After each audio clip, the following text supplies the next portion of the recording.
ત્રિવેણીના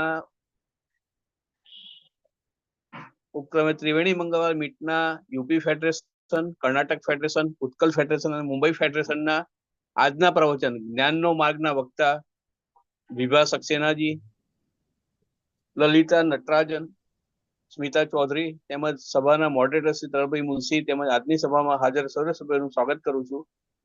આજની સભાની શરૂઆત વૈશ્વિક પ્રાર્થનાથી કરીશું. O hidden life, vibrant in every atom. O hidden life, vibrant in every atom. O hidden light, shining in every creature. O hidden light, shining in every creature. O hidden love, embracing all in oneness. O hidden love, embracing all in oneness. May each who feels himself as one with thee May each who feels himself as one with thee know they are therefore one with every other. know they are therefore one with every other. શાંતિ શાંતિ શાંતિ. શ્રી તરલભાઈ મુનશીને આજની સભાની આગળની કાર્ય માટે આમંત્રિત કરું છું. તરલભાઈ, આપનું સ્વાગત છે. जी बहुत बहुत धन्यवाद और एक संक्षिप्त परिचय विभा जी आपका स्वागत है देना चाहूँगा। विभा जी अपने वैज्ञानिक स्वभाव और जिज्ञासु मन का श्रेय अपने पिता और आध्यात्मिक प्रभाव अपनी माता जी को देती हैं। थियोसोफिकल सोसाइटी में 6 साल की छोटी अवधि में उन्होंने मैडम ब्लेवेस्की और महात्मा पत्रों के प्रमुख कार्यों का काफ़ी गहराई से अध्ययन किया। वह भारतीय अनुभाग के विभिन्न लॉज के में लगातार वक्ता हैं। महिलाओं, जरूरतमंदों और बाल शिक्षा कल्याण के लिए कार्य करती हैं। विभा जी प्रोफेशन से आईटी इंजीनियर हैं और उन्हें कंप्यूटर साइंस में मास्टर्स डिग्री हासिल है। अपने आईटी करियर के दौरान वो अलग अलग जगह पर जब अलग अलग शहरों में, अलग अलग देशों में जब घूमी है तो उन्हें बहुत सारी ऐसी अपॉर्चुनिटी मिली, ऐसी उन्हें लाभ मिला कि वो अलग अलग लोगों से, अलग अलग कल्चर से, अलग अलग जगहों पर बहुत ही अच्छी तरह से उन्होंने उस लाइफ को स्टडी किया और शायद वो सारा एक्सपीरियंस हमें जब भी वो कोई विषय लेकर आती है उसमें दिखता है और उसको बहुत सिंपल और रोचक बना देता है कि हमें समझ में आ जाए। आपका स्वागत है विभा जी, आप शुरू करें। Thank you. Thank you very much. Namaste and good evening, dear brothers and sisters. Oh, thank you, Taral ji, Archana ji, and your organizing team who has, made this evening possible. And thank you for having me as the speaker here at the Triveni Forum. So today, as I've already conveyed, I will be speaking on this topic of knowledge. And there are 2 things we should know about knowledge itself. The first point is that knowledge, it is the all-important link which connects us to everything in the world, all the objects in the world. Knowledge connects the knower and the known. That is the first point. And the second point is, which is even more important, that whether the knowledge that we have, does it reveal the truth about those things? Or is it merely a appearance, a false idea? Okay, so these are the 2 things about knowledge. And what is the way to true knowledge? That is what we hope to explore in today's session. So I'm going to share my slides with you and then we will move ahead.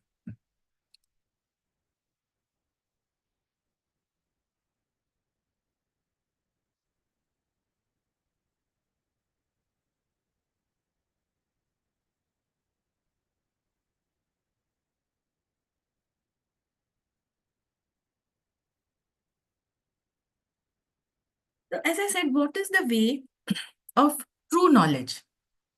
We all are students of Theosophy. And Theosophy is considered the path of knowledge. It is Jnana Marga. And Theosophy gives us the 3 pillars for Theosophic living, which we know they are study, meditation, and service. On this path of knowledge, the Jnana Marga, our study is directed towards knowing about man, God, and universe. This helps us to realize that what is the reality of the universe. And it also reveals to us the purpose of life. And then it enables us to fulfill that purpose by application of this knowledge. So application of the knowledge is converting it into wisdom. But one intriguing question is that if all the knowledge is within us, as the scriptures proclaim, then why is there ignorance? Why we don't already know? What is the way from ignorance to knowledge? Let us see. Now the Upanishads, they affirm that knowledge of Atma is true knowledge. That is Atma-Gyan. HPP also stated that this is the highest knowledge that one should strive for. Atma-Gyan reveals true nature of the individual being, that is ourselves, and our relation to the Supreme Being, that is Brahma. Both are one in essence. Now, Atma-Gyan, it also reveals that the entire cosmic expanse, that is the cosmos with a K, or the Brahmand, it is also nothing other than Brahma. There is only Brahma, the one reality. So Atma is that knowing which all else becomes known. It is the one reality. And this one reality periodically manifests in eternal space, which we call as Mool Prakriti. Okay? Then it differentiates, evolves, and it is reabsorbed within it. So this is the cycle of manifestation. Srishti, Sthiti, Pralay. Okay? Srishti is the differentiation, Sthiti is the evolution, and Pralay is the reabsorption of the cosmos in that eternal space. Now the supreme reality is one, it is undivided, and it is unity. So to manifest, it necessarily has to become a trinity. The trinity is knower, known, and knowledge. Otherwise, that unity will remain abstract. Okay, so there has to be a knower and there has to be a known. The relation between them is the knowledge. Therefore, all differentiated planes, we say that the universe is septenary. So all the septenary planes, they comprise of this trinity, that is knower, known, and knowledge. This is equivalent to, in other words, you can say consciousness, energy, and substance. Okay, knower is the consciousness, known is the substance or matter, and knowledge is the power, which is inherent in consciousness. So thus we see that source of all knowledge is the supreme reality or Atma, because it is from that unity that this trinity manifests, knower, known, and knowledge. Now let us consider the knower and known aspects in manifestation. This supreme reality, it is one element. It is undifferentiated spirit matter. And it polarizes as spirit and matter, manifesting these 7 cosmic planes. And they have each has their 7 subplanes. And then there are the hierarchy of beings which exist and evolve in these planes. So how this manifestation happens? At first, this universe, it arises as a divine ideation in the mind of the Logos. Then it evolves spontaneously. Okay? It evolves spontaneously by the divine will. So the will energy or Ichha Shakti of the divine, that is variously called energy, Shakti, Fohat, and so many different terms, which we have seen in the Theosophic literature. And it is there on all the planes, that energy. This divine mind, which had this ideation of the universe, it is also the basis of all individual minds. That means your mind, my mind, and every being on this earth. It is the divine mind is the basis of all these individual minds, which are the manifested beings. So in manifestation, it is one and the same reality, which has a subjective aspect and also an objective aspect. Okay, because it is from the divine mind that the universe manifested as an idea first and then differentiated.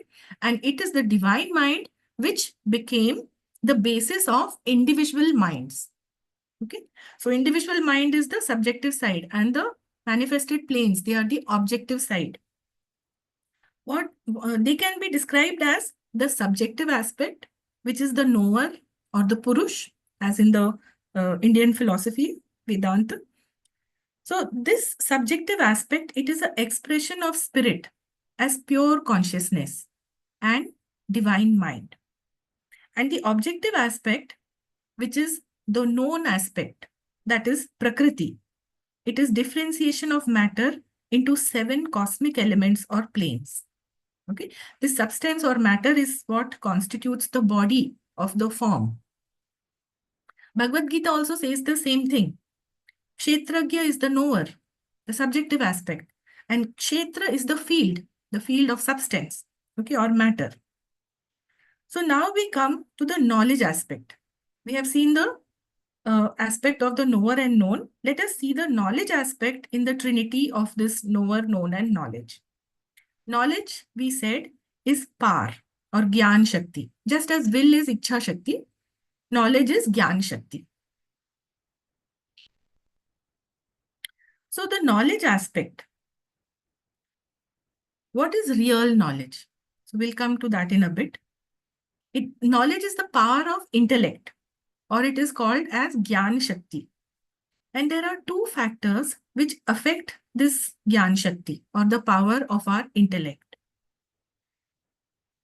How this Gyan Shakti is affected? First, when it is under influence or control of material conditions. Okay, it is bound by material conditions. And second, when it is liberated from the bonds of matter. Let us take an example, how it manifests when it is under the influence or the control of material conditions. Some of its manifestations are the power of the mind in interpreting our sensations. That is the first way in which knowledge manifests under the material conditions, that is on the physical plane. Okay, the mind interprets our sensations, that is knowledge. Then the second aspect, it has its power in recalling past ideas, that is memory. Okay, so recalling past ideas, memory, and raising future expectations. This is also an aspect of knowledge. Third is generating the notion or idea of an external object. When we look at an object, we find it is external to us. This is me and this is not me. It is some object. So notion of this external object and knowledge by laws of association. For example, apple is red, apple is sweet, I like to eat apple. So these are associative ideas. So this also gives rise to knowledge. And a fourth example is generating the notion of self or individuality. For example, we go to sleep in the night, and when we wake up in the morning, we know it is the same self. We are the same person that we were yesterday. So this notion of individuality or self, it persists. That is also a type of knowledge, which is there under these material conditions. Now, some of the manifestations of knowledge, when we are liberated from these bonds of physical matter. For example, clairvoyance. Clairvoyance can be of many kinds, astral or spiritual. Clairvoyance really means clear vision. Okay, the ability to see far in space or, far in time, past and present. In spiritual clairvoyance, it is called Trikaladarshi. Okay. Another example of manifestation of knowledge when we are not under the bonds of physical matter, say psychometry. It is an aspect of parapsychology. And what psychometry does is, it enables the person to gain information about some object or another person by touching it. Okay. The principle behind it is that that object retains the vibrational or energy imprint of the past. So you can know about it. But how far it is true and accurate, that remains questionable because of the ability of the person who's trying to get this knowledge. Okay, so these are just some examples that illustrate attainment of knowledge when one is under the control of material conditions and when one is liberated from the bonds of matter. Okay, so up to this point, what we have seen, that manifestation of one reality happens as a trinity: knower, known, and knowledge. And a different kind of knowledge is available at different levels. Okay. For example, a higher knowledge can be attained when we are beyond these material conditions. Okay. So what are the conditions which are beyond our normal material conditions, beyond our physical plane? For that, we should briefly go over the septenary classification of the manifested universe. So that is my next slide. I will give you a few seconds to study this slide. These different philosophies, they show different classification of the principles of manifestation. The septenary classification is showed in the first column. It is followed in Theosophy, and it corresponds to the Panchakosh classification of Vedanta, which is given in the second column. That is the Annamay, Pranamay, Manomay, Vigyanmay, and Anandamay Kosh. This also has its correspondence to the 3 Upadhi classification, which is of Tarak Rajyog. That is the Sthul Upadhi, Sukshma Upadhi, and Karan Upadhi. We can call it the gross, subtle, and causal basis of manifestation. Now, in all these systems, you see, Atma is the supreme absolute spirit. So this table, actually, it is given in Secret Doctrine Volume 1, and it was illustrated first by T. Subbarao. Okay, this classification is very helpful for clarifications depending on what is the focus of our study. For example, if we consider this Panchakosh classification, then you consider our present evolutionary stage. In this evolutionary stage, our Annamay, Pranamay, and Manomay Kosh are active. But the Vigyanmay Kosh, it is not active. Okay, we are not actively using it. So by further evolution or by speeding up evolution through yoga, the Vigyanmay Kosh has to be activated. Now, if you consider the 3 Upadhi classification, then how can that help you? HPP says that it is connected with Raj Yoga for all practical purposes. And it is the best and the simplest, according to her. She says that even though there are 7 principles in man, but there are 3 distinct Upadhis. In each, the Atma may work independently of the rest. So this is the most important factor of this 3 Upadhi classification, that in each of this, the Atma may work independently of the rest. What it means?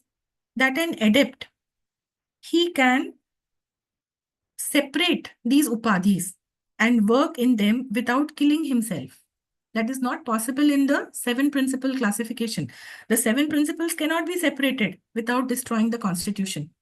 But an adept can work independently in any of those 3 Upadhis without killing himself. That is what actually happens. A master or an adept, he can work in his physical body, Sthula Upadhi, he can work in his subtle body, Sukshma Upadhi, or he can work in his Karana Upadhi independently. So, irrespective of the adept belongs to which school, this also HPB mentions, whether he is following the Buddhist school like the Mahayana school or the Arya Sangha, or he is following the yoga of Patanjali, they have to accept this classification of Tarak Raj Yoga. And our purpose today, it is to understand the way of knowledge, right? So for which we must know the person or the object as it exists in the gross level, in the subtle level, and in the causal level. That is why the third column, that is important for us today. Now, to understand what is the basis of knowledge, I actually wanted to cover 2 more slides before I come to a break. I hope that is okay, Taralji. It's okay. 1 minute is left. So okay. So we come to the basis of knowledge. HPB tells us that the universe and all the things manifested in it, they are septenary. What it means that all the things in this universe, they exist on all 7 planes. Okay, not only on physical plane, but all these 7 planes. And this forms the basis of knowledge about them. So first of all, everything that we know, it exists in Brahma, which is the one reality. It is the indivisible, universal self-existence, which we call Sat. It is there, but it is not expressed. It is avyakta. And this we call as the seventh absolute plane, the seventh cosmic plane, the absolute. From that seventh, then it exists in pure awareness, which we call as Chit, which is the source of things. Here, all the things, they exist as an idea. Okay, this is the sixth cosmic plane, which is called Mahabuddhi.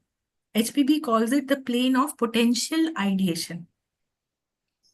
After that, it exists on the fifth cosmic plane, which is the divine mind or Mahat.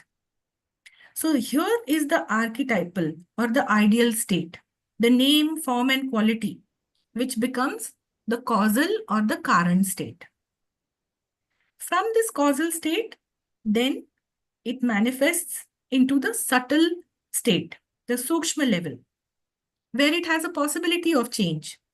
Things can be developed, modified. So this is a very plastic state of consciousness comprising the fourth, third, and second planes. And finally, it manifests in the gross or the sthul form, where it is actually changing, developing, evolving, modifying. So this is the material evolutionary stage. This is how from the seventh state, the abstract state, the things are manifested on the physical state in the gross level. Okay. Now, in the causal state or the Karan state, there is no evolution. Nothing changes. It is all eternal. It is eternal for the whole Manvantar. So causal state is the truth of the objects. The other states, that is gross state and the subtle state, they are undergoing changes. But the causal state remains eternal throughout the Manvantar. So, Yes. okay. Yeah. I will stop here now. Yeah. And we can go for the translation. Okay. You'll have to. Stop sharing. Yeah. Okay. Thank you so much. Thank you, VIBHA, for the first part, and welcome, LALITHA, NATRAJ. I will give a small introduction of yours, and which is that she is a social worker and member of Theosophical Society since 1980. Theosophical order of service की भी वे member हैं 1980 से ही, और वो honorary service करती हैं homeopathic healing की 1981 से। सोशल वर्कर की तरह Karnataka welfare association from blind की भी वो सेवादार हैं। 1981 से 86 तक उन्होंने ये किया। अलग अलग स्पिरिचुअल सब्जेक्ट पर लेक्चर देती हैं, काफ़ी हर चीज़ का उन्हें गहरा अध्ययन है, और फैमिली काउंसलर भी है प्रसन्ना काउंसलिंग सेंटर में 1985 to 98, और हमेशा ही इंटरेस्टेड रहती हैं वेलफेयर एक्टिविटीज़ में, specially for handicap and needy person. आपका बहुत स्वागत है, आपकी शुरुआत होती है। धन्यवाद। ವಂದನೆಗಳು ಸರ್. ಎಲ್ಲ ಸಹೋದರ ಸಹೋದರಿಯರಿಗೂ ಕೂಡ ವಂದನೆಗಳನ್ನು ಅರ್ಪಿಸುತ್ತಾ ಈ ಒಂದು ಅವಕಾಶವನ್ನು ಮಾಡಿಕೊಟ್ಟಂತಹ ತಮಗೆ ಆಭಾರಿಯಾಗಿದ್ದೇನೆ. ಈಗ ಈ ಟ್ರಾನ್ಸ್ಲೇಷನ್ ಅನ್ನ ನೋಡೋಣ. ಜ್ಞಾನದ ಮಾರ್ಗ ಇವತ್ತಿನ ವಿಷಯ. ಪೀಠಿಕೆ ಜ್ಞಾನದ ಮಾರ್ಗ. ಥಿಯಾಸಫಿಯು ಜ್ಞಾನದ ಮಾರ್ಗವಾಗಿದೆ. ಥಿಯಾಸಫಿಕಲ್ ಜೀವನದ 3 ಮುಖ್ಯ ಆಧಾರ ಸ್ತಂಭಗಳು ಯಾವುವೆಂದರೆ ಅವು ವ್ಯಾಸಂಗ, ಧ್ಯಾನ ಮತ್ತು ಸೇವೆ. ನಮ್ಮ ಜೀವಿತದ ಉದ್ದೇಶವನ್ನ ಅರ್ಥ ಮಾಡಿಕೊಳ್ಳಲು ಮತ್ತು ಅದನ್ನ ಸಾಕಾರಗೊಳಿಸಲು ಮಾನವರ, ದೇವರ ಮತ್ತು ವಿಶ್ವದ ಬಗೆಗಿನ ಜ್ಞಾನವು ನಮಗೆ ಸಹಾಯವನ್ನು ಮಾಡುತ್ತದೆ. ಎಲ್ಲ ಜ್ಞಾನವು ನಮ್ಮ ಒಳಗೆ ಇದೆ. ಆದರೂ ಸಹ ಇಲ್ಲಿ ಏಕೆ ಅಜ್ಞಾನ ತುಂಬಿದೆ ಅನ್ನುವುದು ಪ್ರಶ್ನೆ. ಅಜ್ಞಾನದಿಂದ ಜ್ಞಾನಕ್ಕೆ ದಾರಿ ಯಾವುದು ಅಂತ ತಿಳಿಯಬೇಕು. ಜ್ಞಾನದ ಮೂಲ ಆತ್ಮಜ್ಞಾನವೇ ನಿಜವಾದ ಜ್ಞಾನದ ಮೂಲ. ಅದು ವೈಯಕ್ತಿಕ ಅಸ್ತಿತ್ವ ಮತ್ತು ಪರಮಾತ್ಮನ ಅಥವಾ ಬ್ರಹ್ಮನ ನಡುವೆ ಇರುವ ನಿಜವಾದ ಸಂಬಂಧವನ್ನ ತಿಳಿಸುತ್ತದೆ. ಇವೆರಡೂ ಕೂಡ ತತ್ವಶಃ ಒಂದೇ ಆಗಿದೆ. ಇಡೀ ವಿಶ್ವ ಅಥವಾ ಬ್ರಹ್ಮಾಂಡವು ಬೇರೆ ಏನೂ ಅಲ್ಲ, ಅದು ಬ್ರಹ್ಮವೇ ಆಗಿದೆ ಎಂದು ಆತ್ಮಜ್ಞಾನವು ತಿಳಿಸುತ್ತದೆ. ಅಂದ್ರೆ ಬ್ರಹ್ಮಾಂಡವೆಲ್ಲವೂ ಕೂಡ ಆತ್ಮವೇ ಅಥವಾ ಬ್ರಹ್ಮವೇ ಅಂತ ಹೇಳಿ ತಿಳಿಸುತ್ತೆ. ಇರುವುದೆಲ್ಲವೂ ಕೂಡ ಒಂದೇ ಅಸ್ತಿತ್ವ, ಅದೇ ಸತ್ಯ ಸ್ಥಿತಿ. ಆದುದರಿಂದ ಆತ್ಮವೆಂದರೆ ಸತ್ಯವೇ ಆಗಿದೆ. ಆತ್ಮವನ್ನ ತಿಳಿದರೆ ಉಳಿದ ಎಲ್ಲವೂ ಕೂಡ ತಿಳಿಯುತ್ತದೆ. ಈ ಪರಮ ಶ್ರೇಷ್ಠ ಸತ್ಯ ಸ್ಥಿತಿಯು ಅನಂತ ಆಕಾಶ ಅಥವಾ ಮೂಲ ಪ್ರಕೃತಿಯಲ್ಲಿ ನಿಯತಕಾಲಿಕವಾಗಿ ಅಭಿವ್ಯಕ್ತವಾಗುತ್ತದೆ, ವಿಭಜನೆಗೊಳ್ಳುತ್ತದೆ ಮತ್ತು ಅಭಿವೃದ್ಧಿ ಹೊಂದುತ್ತದೆ.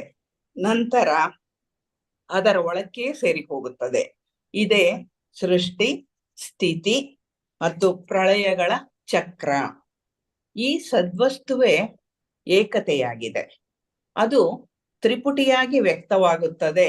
ಅವೇ ಜ್ಞಾನಿ, ಜ್ಞೇಯ ಮತ್ತು ಜ್ಞಾನ. ಈ ಎಲ್ಲ ಜ್ಞಾನ ಮೂಲ ಈ ಪರಮ ಸತ್ಯ ವಸ್ತು ಅಥವಾ ಆತ್ಮವೇ ಆಗಿದೆ. ವ್ಯಕ್ತತೆಯ ತಿಳಿದಿರುವವ ಮತ್ತು ತಿಳಿಯುವ ಅಂಶಗಳು. ಈ ಪರಮ ಸತ್ಯವು ಚೈತನ್ಯ ಮತ್ತು ವಸ್ತುವಾಗಿ ಧ್ರುವೀಕರಣಗೊಳ್ಳುತ್ತದೆ. ಇವು 7 ಲೋಕಗಳು ಮತ್ತು ಅವುಗಳ 7 ಉಪಲೋಕಗಳಲ್ಲಿ ವ್ಯಕ್ತವಾಗುತ್ತವೆ. ಹಾಗಾಗಿ ಜೀವಿಗಳ ಪರಂಪರೆಯ ಅಸ್ತಿತ್ವವು ಉಂಟಾಗುತ್ತದೆ. ಅವುಗಳು ಆಯಾ ಲೋಕಗಳಲ್ಲಿ ವಿಕಾಸಗೊಳ್ಳುತ್ತಾ ಹೋಗುತ್ತವೆ. ಈ ರೀತಿ ಪ್ರಕಟಗೊಂಡ ವಿಶ್ವವು ಮೊದಲು ಬ್ರಹ್ಮಾಂಡೇಶ್ವರನ ಮನಸ್ಸಿನಲ್ಲಿ ದಿವ್ಯ ಕಲ್ಪನೆಯಾಗಿ ಉದ್ಭವಿಸುತ್ತದೆ.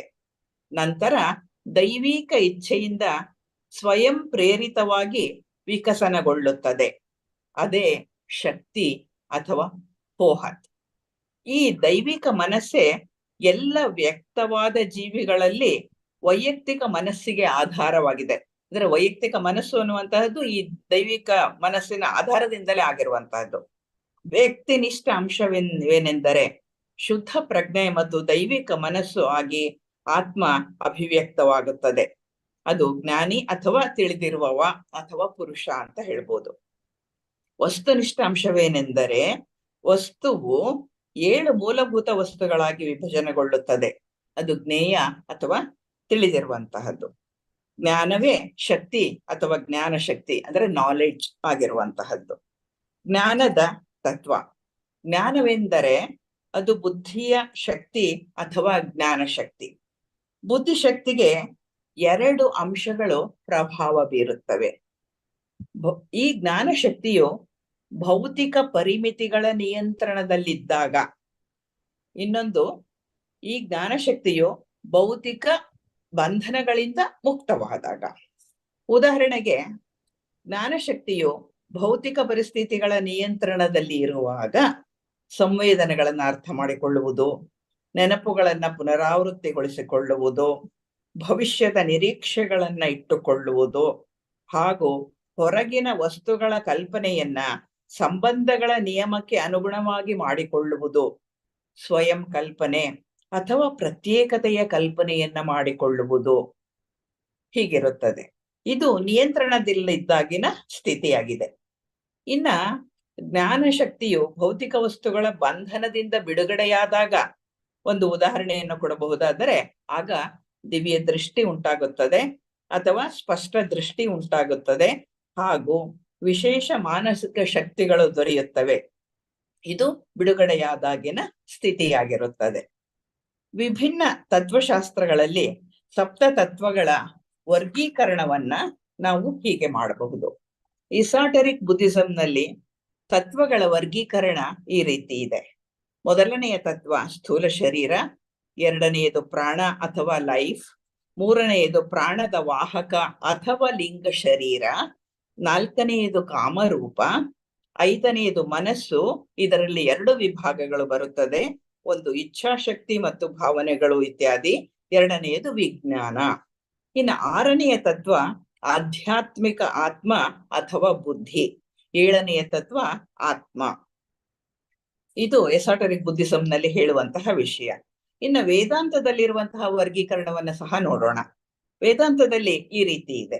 ಮೊದಲನೆಯದು ಅನ್ನಮಯ ಕೋಶ, ಎರಡನೆಯದು ಪ್ರಾಣಮಯ ಕೋಶ, ಮೂರನೆಯದು ಮನೋಮಯ ಕೋಶ, ನಾಲ್ಕನೆಯದು ವಿಜ್ಞಾನಮಯ ಕೋಶ ಹಾಗೂ ಐದನೆಯದು ಆನಂದಮಯ ಕೋಶ. ಆದರೆ ಆರನೆಯದು ಆತ್ಮತತ್ವವಾಗಿದೆ. ತಾರಕ ರಾಜಯೋಗದ ಪ್ರಕಾರ ತತ್ವಗಳ ವರ್ಗೀಕರಣ ಹೀಗಿದೆ. ಮೊದಲನೆಯದು ಸ್ಥೂಲ ಉಪಾಧಿ, ಎರಡನೆಯದು ಸೂಕ್ಷ್ಮ ಉಪಾಧಿ, ಮೂರನೆಯದು ಕಾರಣೋಪಾಧಿ, ನಾಲ್ಕನೆಯದು ಆತ್ಮ. ಥಿಯಾಸಫಿಯಲ್ಲಿ ಅನುಸರಿಸುವ ಸಪ್ತೀಕರಣದ ವರ್ಗೀಕರಣವು ವೇದಾಂತದ ಪಂಚಕೋಶಗಳ ವರ್ಗೀಕರಣಕ್ಕೆ ಅನುಗುಣವಾಗಿದೆ. ಅವೇ ಅನ್ನಮಯ, ಪ್ರಾಣಮಯ, ಮನೋಮಯ, ವಿಜ್ಞಾನಮಯ, ಆನಂದಮಯ ಕೋಶಗಳು. ಹಾಗೂ ತಾರಕ ರಾಜಯೋಗದ 3 ಉಪಾಧಿ ವರ್ಗೀಕರಣಕ್ಕೂ ಸಹ ಅನುಗುಣವಾಗಿದೆ. ಅವು ಸ್ಥೂಲ ಉಪಾಧಿ, ಸೂಕ್ಷ್ಮ ಉಪಾಧಿ, ಕಾರಣೋಪಾಧಿಗಳು. ಈ ಎಲ್ಲ ಶಾಸ್ತ್ರಗಳಲ್ಲಿಯೂ ಪರಮೋಚ್ಚ ತತ್ವ ಅಥವಾ ಪರಮ ಚೈತನ್ಯ ಅದೇ ಆತ್ಮ. ಈ ಪಟ್ಟಿಯು ಸೀಕ್ರೆಟ್ ಡಾಕ್ಟ್ರಿನ್ ನ ಮೊದಲ ಸಂಪುಟದಲ್ಲಿದೆ ಹಾಗೂ ಸ್ವಾಮಿ ಟಿ ಸುಬ್ಬರಾವ್ರವರು ಮೊದಲು ಈ ದೃಷ್ಟಾಂತವನ್ನ ನೀಡಿದ್ದಾರೆ. ಈ ವಿವರಣೆಯು ನಮ್ಮ ವ್ಯಾಸಂಗದ ವಿಷಯಕ್ಕೆ ಸ್ಪಷ್ಟೀಕರಣ ನೀಡುವುದಕ್ಕೆ ಸಹಾಯ ಮಾಡಿದೆ. ಉದಾಹರಣೆಗೆ, ನಮ್ಮ ಈಗಿನ ಸಂಸರಣೆಯ ಹಂತದಲ್ಲಿ ಪಂಚಕೋಶಗಳ ವರ್ಗೀಕರಣವು ಅನ್ನಮಯ, ಪ್ರಾಣಮಯ ಮತ್ತು ಮನೋಮಯ ಕೋಶಗಳು ಮಾನವರಲ್ಲಿ ಈಗಾಗಲೇ ಕ್ರಿಯಾತ್ಮಕವಾಗಿವೆ. ಮುಂದೆ ಹೆಚ್ಚಿನ ಸಂಸರಣೆಯ ಪ್ರಕ್ರಿಯೆಯಲ್ಲಿ ಅಥವಾ ಯೋಗದ ಮುಖಾಂತರ ನಮ್ಮ ವಿಜ್ಞಾನಮಯ ಕೋಶವು ಚುರುಕಾಗಬೇಕಾಗಿದೆ, ಕ್ರಿಯಾತ್ಮಕವಾಗಬೇಕಾಗಿದೆ. 3 ಉಪಾಧಿಗಳ ವರ್ಗೀಕರಣಕ್ಕೆ ಸಂಬಂಧಿಸಿದಂತೆ HP ಬ್ಲವಡ್ಸ್ಕಿ ಅವರು ಹೇಳುತ್ತಾರೆ, ಇದು ಎಲ್ಲ ಪ್ರಾಯೋಗಿಕ ಉದ್ದೇಶಗಳಿಗಾಗಿ ರಾಜಯೋಗದೊಂದಿಗೆ ಹೊಂದಿಕೊಂಡಿದೆ. ಇದು ಅತ್ಯುತ್ತಮ ಮತ್ತು ಸರಳವಾದದ್ದಾಗಿದೆ. ಮಾನವರಲ್ಲಿ 7 ತತ್ವಗಳಿದ್ದರೂ ಕೂಡ ಕೇವಲ 3 ವಿಭಿನ್ನ ಉಪಾಧಿಗಳು ಇವೆ. ಪ್ರತಿಯೊಂದರಲ್ಲೂ ಕೂಡ ಆತನ ಆತ್ಮವು ಉಳಿದವುಗಳಿಂದ ಸ್ವತಂತ್ರವಾಗಿ ಕಾರ್ಯವನ್ನ ನಿರ್ವಹಿಸಬಹುದು. ಈ 3 ಉಪಾಧಿಗಳನ್ನ ಒಬ್ಬ ಜೀವನ್ಮುಕ್ತನು ತನ್ನನ್ನು ತಾನು ಕೊಲ್ಲದೆ ಬೇರ್ಪಡಿಸಬಹುದು. ಅವನು ತನ್ನ ದೇಹ ಪ್ರಕೃತಿಯನ್ನು ನಾಶಪಡಿಸದೆಯೇ 7 ತತ್ವಗಳನ್ನ ಪರಸ್ಪರ ಬೇರ್ಪಡಿಸಲು ಸಾಧ್ಯವಿಲ್ಲ. ಇದಲ್ಲದೆ ಪ್ರತಿಯೊಬ್ಬ ಜೀವನ್ಮುಕ್ತನು ಸಿಸ್ ಹಿಮಾಲಯನ್ ಅಥವಾ ಟ್ರಾನ್ಸ್ ಹಿಮಾಲಯನ್ ಅಥವಾ ಪತಂಜಲಿಯವರ ಯೋಗ ಅಥವಾ ಆರ್ಯ ಸಂಗರ ಮಹಾಯಾನ ಶಾಲೆಗಳ ಪ್ರಕಾರ ಅವನು ರಾಜಯೋಗಿಯಾಗಿಯೇ ಇರಬೇಕು. ತಾತ್ವಿಕವಾಗಿ ಮತ್ತು ಸೈದ್ಧಾಂತಿಕವಾಗಿ ತಾರಕ ಯೋಗ ವರ್ಗೀಕರಣವನ್ನ ಒಪ್ಪಿಕೊಳ್ಳಬೇಕು. ಅವನು ಪ್ರಾಯೋಗಿಕ ನಾಟ್ ಇಟ್ ಸರ್ ಅನ್ನದರ್ ಮತ್ತು ನಿಗೂಢ ಉದ್ದೇಶಗಳಿಗಾಗಿ ಅವನ್ನು ಆಶ್ರಯಿಸಬಹುದು. ಜ್ಞಾನದ ಮಾರ್ಗವನ್ನ ಅರ್ಥ ಮಾಡಿಕೊಳ್ಳುವುದು ನಮ್ಮ ಉದ್ದೇಶವಾಗಿದೆ. ಇದಕ್ಕಾಗಿ ನಾವು ಸ್ಥೂಲ, ಸೂಕ್ಷ್ಮ ಮತ್ತು ಕಾರಣ ಸ್ಥಿತಿಗಳಲ್ಲಿ ವಸ್ತುವನ್ನು ಅಥವಾ ವ್ಯಕ್ತಿಯನ್ನು ತಿಳಿಯಬೇಕು. ಜ್ಞಾನಕ್ಕೆ ಆಧಾರ ಬ್ರಹ್ಮಾಂಡ ಮತ್ತು ಅದರಲ್ಲಿನ ಎಲ್ಲ ವಸ್ತುಗಳು ಸಹ ಸಪ್ತೀಕರಣಗೊಂಡಿವೆ ಹಾಗೂ ಎಲ್ಲ ಲೋಕಗಳಲ್ಲಿಯೂ ತಮ್ಮ ಅಸ್ತಿತ್ವವನ್ನು ಹೊಂದಿವೆ. ಇದೇ ಜ್ಞಾನದ ತಳಹದಿ. 7ನೆಯ ತತ್ವ, ಈ ಪರತತ್ವದಲ್ಲಿ ಎಲ್ಲವೂ ಬ್ರಹ್ಮ ಅಥವಾ ಸತ್ ಆಗಿದ್ದು ಅದರಲ್ಲಿ ಇರುವುದೆಲ್ಲವೂ ಇನ್ನೂ ಪೂರ್ತಿಯಾಗಿ ವ್ಯಕ್ತವಾಗಿಲ್ಲ.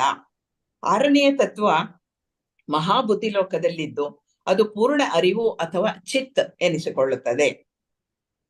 5ನೆಯ ತತ್ವವು ಮಹತ್ ಅಥವಾ ಕಾರಣ ಲೋಕದಲ್ಲಿದ್ದು ಅದು ದಿವ್ಯ ಮನಸ್ಸಾಗಿ ನಾಮ, ರೂಪ ಮತ್ತು ಮನಃಶಕ್ತಿಯಾಗಿ ವ್ಯಕ್ತವಾಗಿದೆ. ಇನ್ನು 4ನೆಯ ತತ್ವ 4, 3 ಮತ್ತು 2ನೇ ಲೋಕಗಳಲ್ಲಿ ಸೂಕ್ಷ್ಮವಾಗಿದ್ದು ಬೆಳವಣಿಗೆಗೆ ಒಳಪಡುತ್ತದೆ. ಕೊನೆಯದಾಗಿ ಸ್ಥೂಲ ಶರೀರವಾಗಿ ನಿಜವಾದ ಬದಲಾವಣೆಗೆ ಒಳಪಡುತ್ತದೆ, ಬೆಳವಣಿಗೆಯನ್ನು ಸಾಧಿಸುತ್ತದೆ, ವಿಕಾಸಕ್ಕೆ ಒಳಪಡುತ್ತದೆ.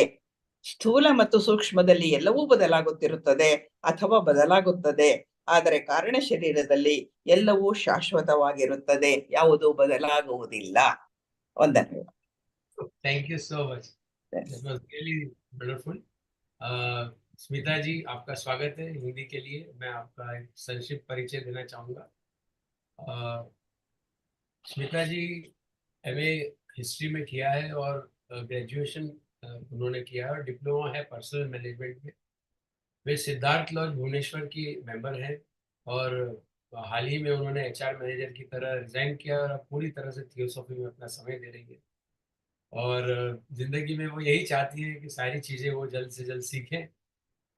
उन्हें अभिनय का पैशन है और जीवन में थियोसॉफी में भी वो दृढ़ विश्वास रखती हैं, हालांकि उनका जुनून अभिनय है। संक्षिप्त परिचय, आइए आपका स्वागत है। हिंदी की यथासंभव मैं स्लाइड दिखाऊंगा, आप बेखौफ होकर बोलिए।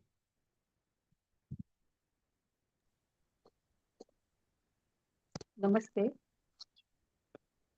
Is it audible? या slightly less. Less? Is it okay now? हाँ बोलिए, लेकिन आप हिलेंगी तो डिस्टरबेंस आएगा। कोई बात नहीं, बोलिए। ठीक है? हाँ ठीक है, ठीक। ओके, तो नमस्ते। मैं कोशिश करूंगी, विभा जी ने इतना अच्छा एक टॉपिक लिया है, उसको हिंदी में ठीक से उसको एक्सप्लेन करने के लिए कोशिश करूंगी। और मैं नेचुरली मेरे वक्तव्य के बाद मैं चाहूंगी कि विभा जी एंड ऑफ द सेशन तो ये चीज को थोड़ा अच्छे से और हिंदी में समझा दें। ये है वे ऑफ नॉलेज, इसका है ज्ञान का मार्ग। ज्ञान, एक ज्ञान प्राप्त करने के लिए उसका मार्ग क्या हो सकता है, हम किसके थ्रू में हम ज्ञान बढ़ा सकते हैं, तो ज्ञान का मार्ग। इसमें इन्होंने इंट्रोडक्शन में लिखा है ज्ञान के मार्ग के रूप में जो थियोसॉफी है, थियोसॉफी हमें ज्ञान का मार्ग दिखाता है। देन थियोसॉफिक जीवन के 3 स्तंभ है, एक है अध्ययन, ध्यान और सेवा। मनुष्य, ईश्वर और ब्रह्मांड के बारे में ज्ञान जीवन के उद्देश्य को समझने और पूरा करने में मदद करता है। ज्ञान तो हमारे भीतर है, तो फिर अज्ञान क्यों है? अगर ज्ञान हमारे अंदर है तो हम लोग सब अज्ञानी क्यों हैं? तो अज्ञान से ज्ञान की ओर जाने का मार्ग क्या है, ये हम आज जानें। ज्ञान का स्रोत, आत्मा का ज्ञान ही सच्चा ज्ञान या आत्मज्ञान है।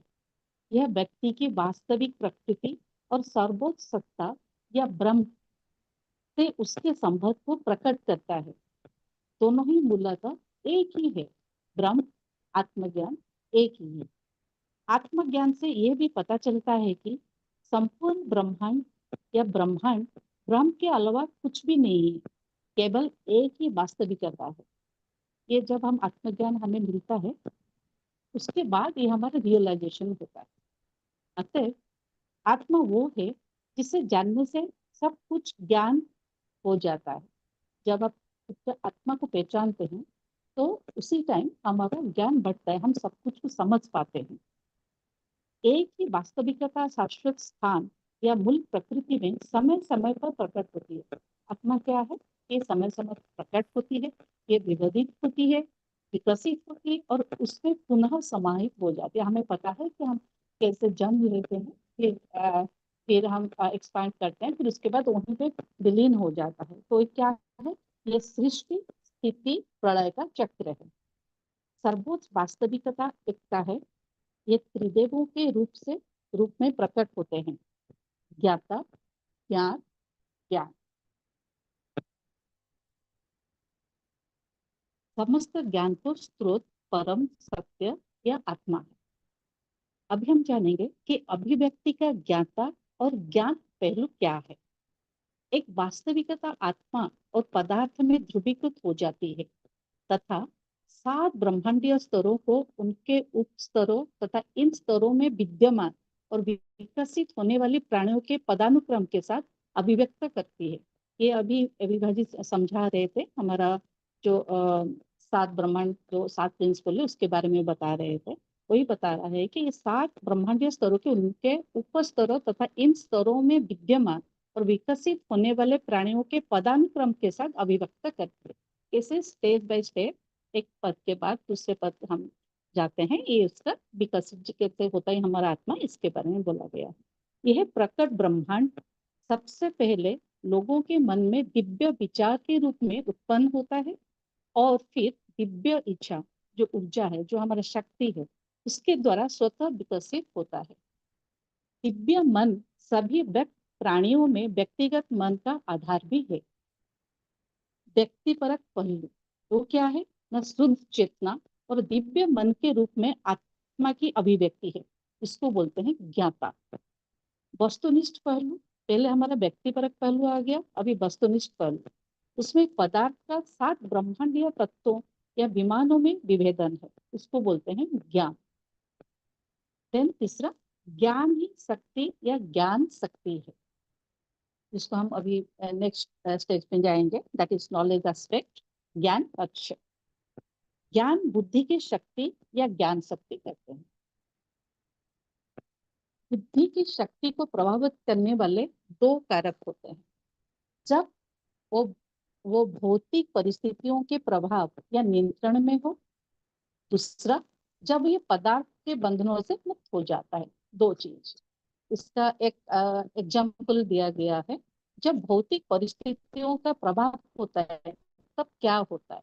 तब हमारी संवेदनाओं को व्याख्या करना, पिछले विचारों की जो स्मृति हमारा है इसको याद करना और भविष्य की उम्मीदें जगाना, संगति के नियमों द्वारा बाहरी वस्तु की धारणा उत्पन्न करना और स्वयं या व्यक्तित्व की धारणा उत्पन्न करना, ये 4 चीज होता है जब हम लोग भौतिक परिस्थितियों के प्रभाव में रहते हैं।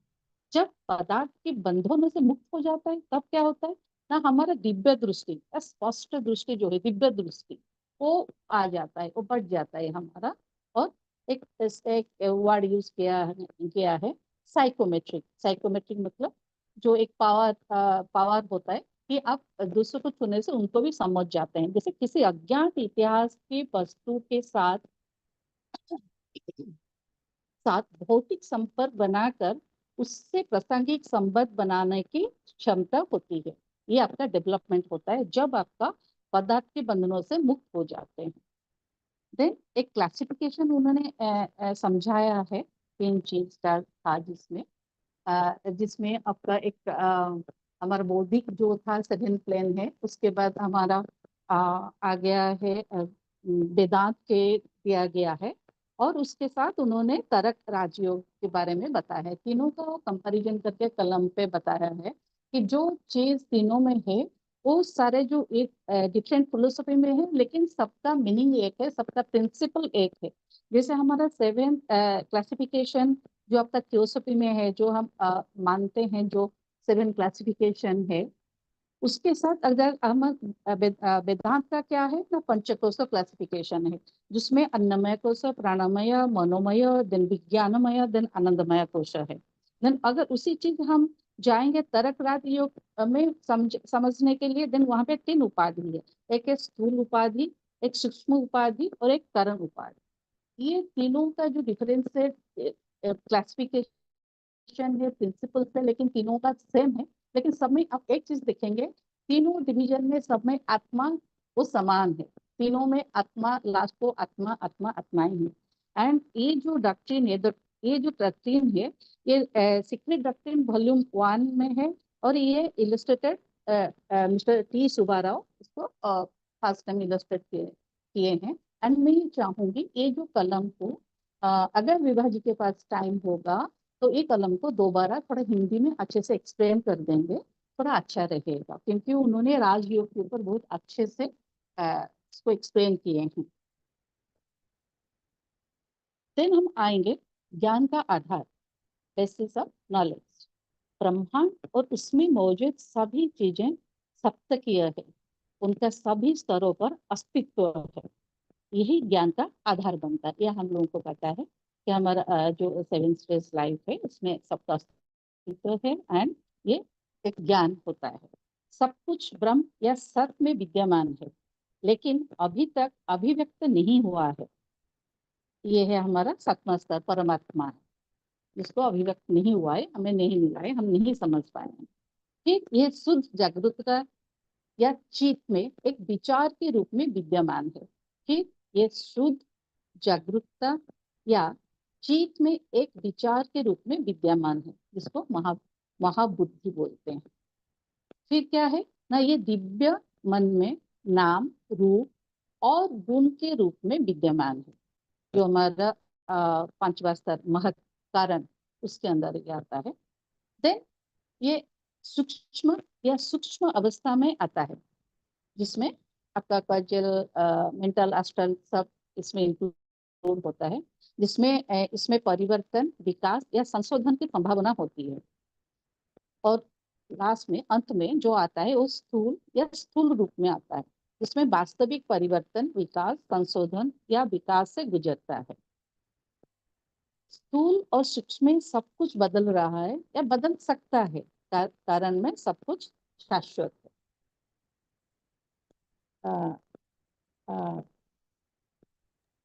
तरल जी, शायद यहाँ तक था हाँ first ji, part.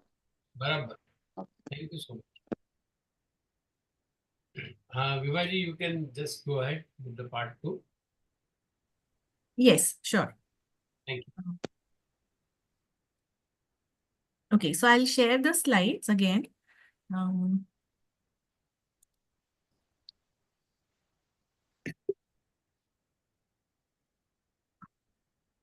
Just 1 minute. Give me 1 minute. Yeah, sure. Attaining knowledge.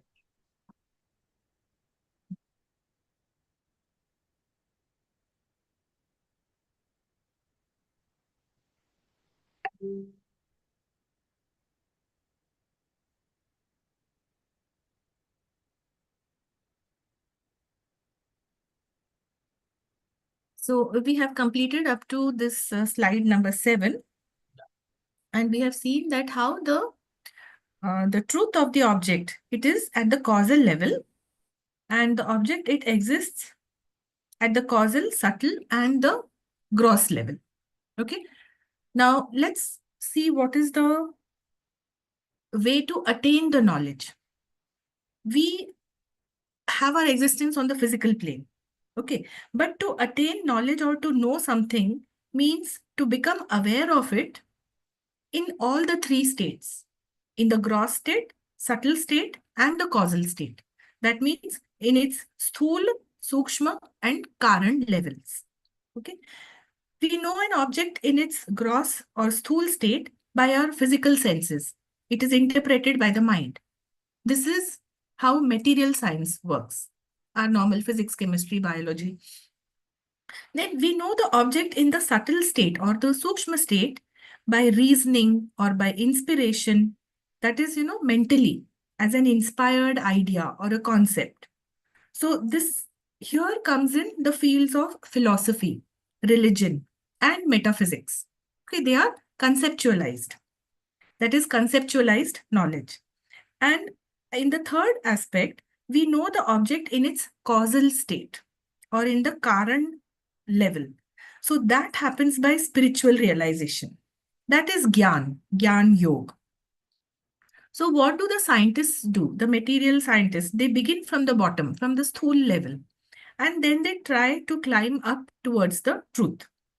But an aspirant who is a yogi or who's an adept, he begins from the top.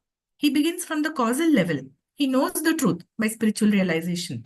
And then he descends lower to show its perfect proof of that truth on the physical level. So our focus is on the way of knowledge by spiritual realization. Spiritual realization, it happens directly, without any external means. It is direct awareness without the involvement of our physical senses, without any reasoning, no logic, no inference. In a way, we can say that it is knowing by the spiritual senses, the 6th sense. Senses are also septenary. So currently we are using only 5 senses, but spiritual knowledge is beyond the 5 senses. It is the 6th and 7th sense. So spiritual realization, it can happen by direct vision, by hearing or recollection. In our Indian scriptures, these are termed as drishti, shruti, and smriti. So knowledge, it spontaneously dawns by the spiritual realization. It is conveyed to the mind, and then it becomes available to the aspirant in his physical state, in his waking physical state. So what are these 3 ways of spiritual realization? Direct vision is pratyaksha darshan of truth, seeing the truth, a seer. A seer is a person who has direct vision of the truth. For example, in the Gita, Arjun was granted Divya Drishti, so he could see Sri Krishna's Virat Roop, the Virat Roop darshan he had. That was through Divya Drishti. In Other Puranic stories also, sometimes it is mentioned that a devotee or a saint has darshan of God. What does it mean? It is the pratyaksha darshan of truth. And depending upon what mental conception you have, you will see the figure of the deity. Okay, but it is pratyaksha darshan, actual vision of the truth. The second, which is direct hearing, that is Shruti. The Vedas are said to be revealed as Shrutis, that is by spiritual hearing. The ancient rishis, they heard the truth of the Vedas. This right and perfect vak means speech. So this right and perfect speech, it reveals the truth. That is what is heard. It is by Shruti that the meaning of different mantras, it got revealed to the rishis. The mantras are specific combinations of sound syllables. They have a definite meaning and a conscious energy. Okay, that is what the mantra is. It is a conscious energy. So, and since it is sound, it is heard at a high spiritual level by these rishis who have that meditative power. The third way is smriti. So, smriti means memory or recollection. It is the faculty by which true knowledge, which is hidden in the mind, the higher mind, it reveals itself and it is recognized by the mind as truth. It is something which we already knew as the truth, but we have forgotten it and we recollected it. So that is smriti. That is where intuition and vivek come in. We get an intuition, right? That something is happening, something is the truth. From where this intuition comes? It comes from this smriti. Vivek is also smriti, the spiritual discrimination. Regarding vivek, you would recall that an aspirant needs to develop 4 qualifications to tread the path of knowledge. That is Jnana Marga. And the first qualification is vivek. The other 3 are vairagya, shatsampatti and mumukshutva.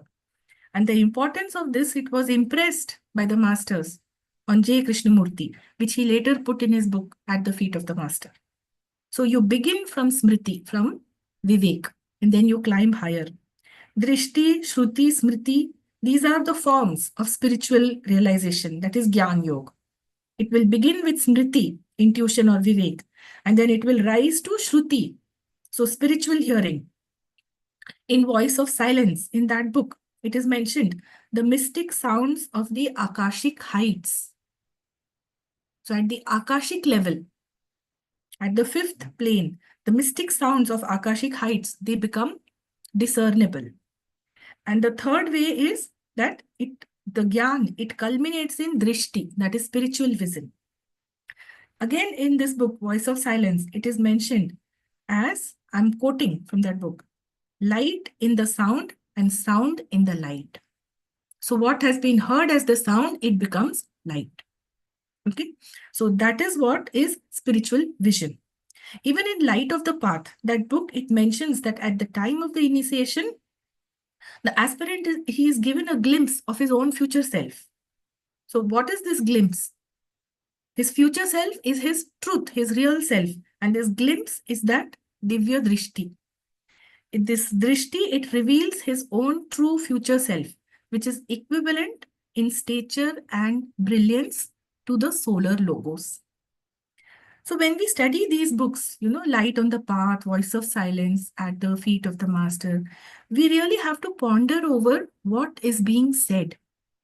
Okay? It has a very, very deep meaning. The means for spiritual realization or for Gyan Yoga is contemplation. So we have to ponder over the teachings. This Gyan Yoga is contemplation on the nature of reality. And how we do it? We do it by Shravan, Manan, Nididhyasan. So whatever we are doing now, listening, hearing, reading, writing, this is Shravan. Okay? Then we have to ponder over it deeply, Manan. And then we have to make it true in our own experience. That is Nididhyasan. So in Gyan Yoga, emphasis is on contemplation upon the nature of reality. Okay? And we will see Raj Yoga, which has a different emphasis. It focuses on Dharana, Dhyan, Samadhi. So we will look at it later. So now this Gyan Yoga or spiritual realization is what is Theosophy, the path of knowledge. But there are many other ways also for realization of truth or for attaining true knowledge. true knowledge can be attained through devotion or action. Okay, truth can be reached through devotion, that is bhakti yoga. It is by intense devotion and surrender. By this intense devotion and surrender, the devotee's consciousness, it becomes one with the deity.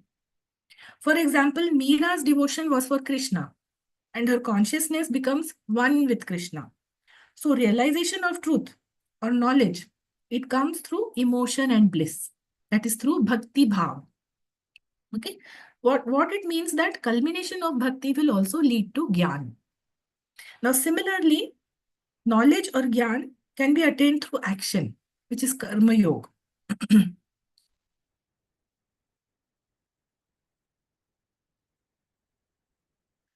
The Gita says that skill in action is yoga. Yoga karmasu kaushalam. Okay, skill in action or working skillfully. What does it actually mean? It means working in proper consciousness. It is action through identity with divine consciousness, not through our individual egoic consciousness. That cannot be skillful. Egoic consciousness, it gives rise to this notion of doership, karta bhav, and it expects the fruit of its action because it is egoic action. To remove this egoic consciousness, this karta bhav has to go. It has to dissolve. And the expectation of fruits of action, that also has to be given up. It has to be surrendered to the divine. So egoic consciousness, it dissolves. And then it is the divine self which is working through the individual who serves as an instrument only. This is skill in action. This is karma yoga.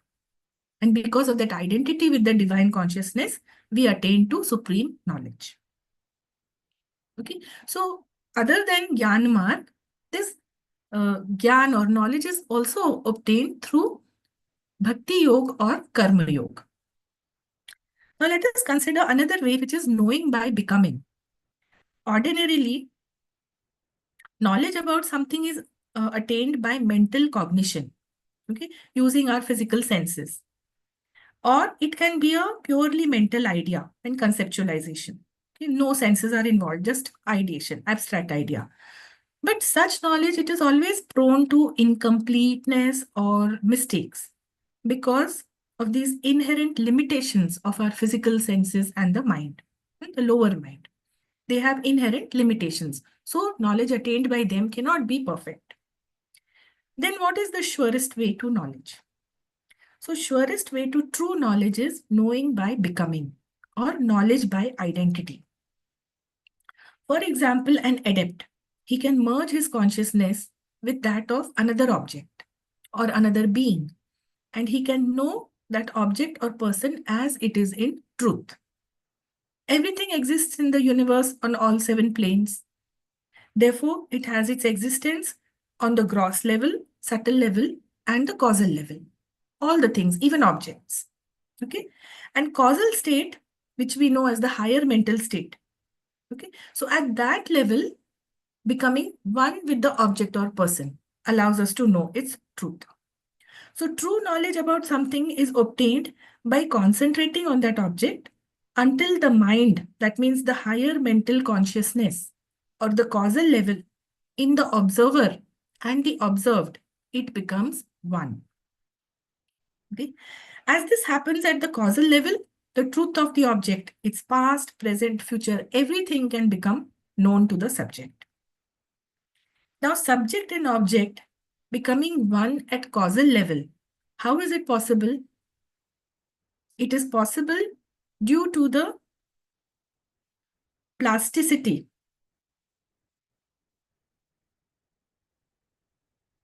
Plasticity of the mental substance. Okay, higher mental worlds, they are formless. They are the arup worlds. You consider an analogy. 2 separate ice cubes, they cannot be merged because they are in the gross state. But at a higher temperature, when both are in liquid state, that is a formless state or arup state, then they can be mixed. So that is the reason 2 objects at the physical plane cannot be merged, but at the causal level, they can become one. Okay. Maharishi Patanjali has explained this method of attaining integral state with another object as Sanyam. Okay. knowing by becoming or knowledge by identity. That is called Sanyam. And by this process, we can know the other object just as we know the contents of our own mind. Because at the level of the mind, we have become one with that object or that person. So we know it just as we know the contents of our own mind. This is true knowledge about that object or person. Now, we'll come to this last but most important way. Okay, just 2 more minutes. This is the last slide. This is the way to supreme knowledge, that is knowledge of self. Knowledge of self, it may be considered as a special case of Sanyam. Okay, in Sanyam, we are focusing on some object or some person and we know the truth about it. Now we want to know the truth about ourselves. So how can we focus on the self? Because self is always the subject. It is never the object of focus. And the answer to this was given by Madame Blavatsky in her diagram of meditation. She said, I quote from that, conceive of unity by expansion in space and infinity in time. So what we need to do is concentrating on this unity. As an infinite space and eternal time, we become that unity. So Sanyam with this infinite space and eternal time. And this is really the self or Brahma, which is the one reality. So individual consciousness expands to attain identity with the eternal, infinite, divine consciousness. Thus, we see that self can be known only by becoming the self. This is what our Upanishads declare. The Mandukya Upanishad states, Brahmaved Brahmaiva Bhavati, which means the knower of Brahma becomes Brahma. And this is essentially the process followed in Raj Yoga, Dharana, Dhyan, Samadhi, the 3 higher states of the Ashtanga Yoga. The lower 5 states are necessary for the outer purification and control. Purification and control of body, prana and senses. Okay, but focus is on Dharana, Dhyan, Samadhi. So once purification is attained, it enables yoga. And this yoga is attained by repeated and progressive merging of the individual consciousness with the divine consciousness. So it doesn't happen in one go. It is repeated and progressive merging. Again and again, you have to try. You go into Samadhi, you come out, again you do, and finally, you will attain to the divine consciousness. So this self-knowledge, when we arrive at self-knowledge, we discover that consciousness is one. It is undivided and whole. It is same in all the beings. All beings are immersed in this ocean of divine consciousness. And that is why they appear separate, because of their form or body. So this form or body, it is just a mold. It is the mental consciousness which takes the shape of the mold and thinks that it is separate individual. Okay, therefore we say mind is separated. It is the slayer of reality, because that mental consciousness takes the shape of the mold. But rising beyond mental consciousness, that is to pure or divine consciousness, we realize we are not confined to the mold, to this mold. We are not confined to the body, but we are identical with the ocean of divine consciousness. That is when the drop becomes the ocean. And at once, oneness with the entire cosmos is experienced. All the beings and all the things in it, they are experienced as one reality. Therefore, self is the one reality. Knowing the self, all else becomes known. And for self and for this self-knowledge, which is the highest knowledge, that is what one should strive for. So thank you very much. Namaste. Thank you so much. And Lalita ji, please go ahead with your part 2. Unmute. Please unmute yourself.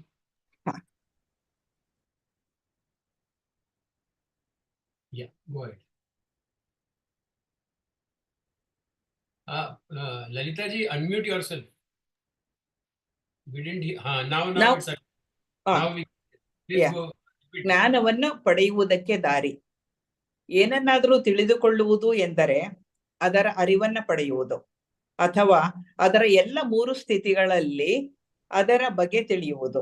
ಅವೇ ಸ್ಥೂಲ, ಸೂಕ್ಷ್ಮ ಮತ್ತು ಕಾರಣ ಸ್ಥಿತಿಗಳು. ಸ್ಥೂಲ ಜ್ಞಾನವು ಭೌತಿಕ ಇಂದ್ರಿಯಗಳಿಂದ ಮತ್ತು ಮನಸ್ಸಿನ ವ್ಯಾಖ್ಯಾನದಿಂದ ಅರಿಯಲ್ಪಡುತ್ತದೆ. ಇದು ವಸ್ತು ವಿಜ್ಞಾನ ಅನಿಸುತ್ತದೆ. ಸೂಕ್ಷ್ಮ ಜ್ಞಾನವು ತಾರ್ಕಿಕ ಮತ್ತು ಅಂತಃಸ್ಫೂರ್ತಿಯಿಂದ ತಿಳಿಯಲ್ಪಡುತ್ತದೆ. ಇದು ತತ್ವಶಾಸ್ತ್ರ, ಧರ್ಮ ಮತ್ತು ಆಧ್ಯಾತ್ಮಿಕತೆಯಾಗಿದೆ. ಕಾರಣ ಜ್ಞಾನವು ಆತ್ಮಸಾಕ್ಷಾತ್ಕಾರ ಅಥವಾ ಆಧ್ಯಾತ್ಮಿಕ ಜ್ಞಾನದಿಂದ ತಿಳಿಯುತ್ತದೆ. ಇದೇ ಯೋಗ. ವಿಜ್ಞಾನಿಯು ಸ್ಥೂಲದಿಂದ ಪ್ರಾರಂಭಿಸಿ ಸತ್ಯವನ್ನ ಅರಿಯಲು ಪ್ರಯತ್ನಿಸುತ್ತಾನೆ. ಆದರೆ ಯೋಗಿಗಳು ಕಾರಣದಿಂದ ಪ್ರಾರಂಭಿಸಿ ಕೆಳಕ್ಕೆ ಇಳಿಯುತ್ತಾ ಸತ್ಯದ ಪುರಾವೆಯನ್ನ ತೋರಿಸುತ್ತಾರೆ. ಆಧ್ಯಾತ್ಮಿಕ ಸಾಕ್ಷಾತ್ಕಾರ ಅಥವಾ ಜ್ಞಾನಯೋಗ. ನೇರ ಜ್ಞಾನವನ್ನ ಬಾಹ್ಯ ಉಪಕರಣಗಳಿಲ್ಲದೆ ಸೂಕ್ಷ್ಮ ಇಂದ್ರಿಯಗಳಿಂದ ಪಡೆಯುವುದು. ಮೊದಲನೆಯದು ನೇರ ದರ್ಶನ. ಅದು ಸತ್ಯದರ್ಶನ, ಪ್ರತ್ಯಕ್ಷ ಸತ್ಯದ ದರ್ಶನ ಮತ್ತು ದಿವ್ಯಜ್ಞಾನಿಯ ದಿವ್ಯ ದೃಷ್ಟಿ. ಅದೇ ಸತ್ಯದ ಪ್ರತ್ಯಕ್ಷ ದರ್ಶನವಾಗಿದೆ. ಎರಡನೆಯದು ನೇರ ಶ್ರವಣ. ವೇದಗಳಲ್ಲಿನ ಸತ್ಯವನ್ನ ಋಷಿಗಳು ಶ್ರುತಿಯಿಂದ ತಿಳಿದರು. ಅದು ದಿವ್ಯ ಶ್ರವಣ ಅನಿಸುತ್ತದೆ. ಮೂರನೆಯದು ಸ್ಮೃತಿ. ಉನ್ನತ ಮನಸ್ಸಿನಲ್ಲಿ ಅಡಗಿರುವ ನಿಜವಾದ ಜ್ಞಾನವು ತನ್ನನ್ನು ತಾನೇ ವ್ಯಕ್ತಪಡಿಸುತ್ತದೆ ಮತ್ತು ಅದೇ ಮನಸ್ಸಿನಿಂದ ಸತ್ಯವೆಂದು ಗುರುತಿಸಲ್ಪಡುತ್ತದೆ. ಇದು ಸ್ಮೃತಿ. ಉದಾಹರಣೆಗೆ ಅಂತಃಪ್ರಜ್ಞೆ ಮತ್ತು ವಿವೇಕ. ಇವು ಮೂರೂ ಸಹ ಜ್ಞಾನಯೋಗಕ್ಕೆ ಬೇಕು. ಅವೇ ದರ್ಶನ, ಶ್ರವಣ ಮತ್ತು ಸ್ಮೃತಿ. ಜ್ಞಾನಯೋಗದ ಆಕಾಂಕ್ಷಿಗಳಿಗೆ ಅರ್ಹತೆಗಳು ಬೇಕು. ಅವು ಯಾವುವೆಂದರೆ ವಿವೇಕ, ವೈರಾಗ್ಯ, ಷಟ್ಸಂಪತ್ತು ಮತ್ತು ಮುಮುಕ್ಷತ್ವ. ಜ್ಞಾನಯೋಗದ ಮಾರ್ಗ ಅಥವಾ ವಿಧಾನ ಯಾವುದೆಂದರೆ ಸದ್ವಸ್ತುವಿನ ಸ್ವರೂಪದ ಚಿಂತನೆಯನ್ನ ಶ್ರವಣ, ಮನನ, ನಿಧಿಧ್ಯಾಸನದಿಂದ ಮಾಡಬೇಕು.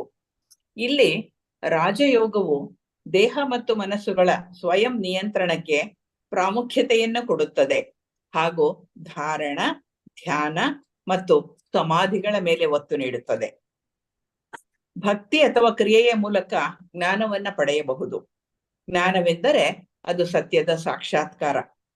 ಭಕ್ತಿಯ ಮೂಲಕ ಜ್ಞಾನವನ್ನ ಪಡೆಯುವುದೇ ಭಕ್ತಿಯೋಗ ಅನಿಸುತ್ತದೆ. ತೀವ್ರವಾದ ಭಕ್ತಿಯ ಅನುಭವದಿಂದ ಭಕ್ತನ ಪ್ರಜ್ಞೆಯು ಆ ದೇವತೆಯೊಂದಿಗೆ ಗುರುತಿಸಲ್ಪಡುತ್ತದೆ. ಉದಾಹರಣೆಗೆ ಕೃಷ್ಣನೊಂದಿಗೆ ಸಂತೆ ಮೀರಾಬಾಯಿ. ಇಲ್ಲಿ ಭಾವನೆ ಮತ್ತು ಆನಂದ ಭಕ್ತಿಭಾವದಿಂದ ಸತ್ಯವನ್ನ ಅರಿಯುವಿಕೆ. ಇದೂ ಸಹ ಜ್ಞಾನವನ್ನ ನೀಡುತ್ತದೆ. ಕ್ರಿಯೆಯ ಮೂಲಕ ಜ್ಞಾನವನ್ನ ಪಡೆಯುವುದನ್ನ ಕರ್ಮಯೋಗ ಎನ್ನುತ್ತಾರೆ. ಭಗವದ್ಗೀತೆಯಲ್ಲಿ ಕೃಷ್ಣನು ಯೋಗ ಕರ್ಮಸು ಕೌಶಲಂ ಅಂದಿದ್ದಾರೆ. ಅಂದರೆ ಕಾರ್ಯದ ಮೂಲಕ ಕೌಶಲ್ಯವನ್ನ ಸಾಧಿಸುವುದೇ ಯೋಗ. ದೈವಿಕ ಪ್ರಜ್ಞೆಯೊಂದಿಗೆ ಒಂದಾಗಿ ಮಾಡಿದಂತಹ ಕೆಲಸದಲ್ಲಿ ಕೌಶಲವು ಕಂಡುಬರುತ್ತದೆ. ನಮ್ಮಲ್ಲಿರುವ ಅಹಂ ಪ್ರಜ್ಞೆಯ ಮೂಲಕ ಕೌಶಲವು ಬರುವುದಿಲ್ಲ. ಆದುದರಿಂದ ಅಹಂ ಪ್ರಜ್ಞೆ ಮತ್ತು ಅಹಂನ ನಿರೀಕ್ಷೆಗಳ ಕರ್ತೃಭಾವ ಅಂದರೆ ಮಾಡುತ್ತಿರುವವನು ನಾನೇ ಅನ್ನುವ ಕಲ್ಪನೆಯನ್ನ ಬಿಟ್ಟು ಕಾರ್ಯದ ಫಲವನ್ನು ಸಹ ತ್ಯಜಿಸಬೇಕು ಮತ್ತು ಪರಮಾತ್ಮನಿಗೆ ಶರಣಾಗಬೇಕು. ನಂತರವೇ ದೈವಿಕತೆಯು ಆ ವ್ಯಕ್ತಿಯ ಮುಖಾಂತರ ಕೆಲಸ ಮಾಡುತ್ತದೆ. ಇಲ್ಲಿ ವ್ಯಕ್ತಿಯು ಒಂದು ಉಪಕರಣ ಮಾತ್ರ. ಹೀಗೆ ಕ್ರಿಯೆಯಲ್ಲಿನ ಕೌಶಲ್ಯವೇ ಕರ್ಮಯೋಗವಾಗುತ್ತದೆ. ಇದು ಸಹ ಸರ್ವೋಚ್ಚ ಜ್ಞಾನವನ್ನ ಉಂಟು ಮಾಡುತ್ತದೆ. ಆಗುವುದರ ಮುಖಾಂತರ ತಿಳಿಯುವುದು ಅಂದರೆ ಬಿಕಮ್ ನಿಂದ ತಿಳಿಯುವುದು. ಸಾಮಾನ್ಯ ಜ್ಞಾನವು ಮಾನಸಿಕ ಅರಿವು ಅಥವಾ ಮಾನಸಿಕ ಕಲ್ಪನೆ ಮತ್ತು ಪರಿಕಲ್ಪನೆಯಾಗಿದೆ.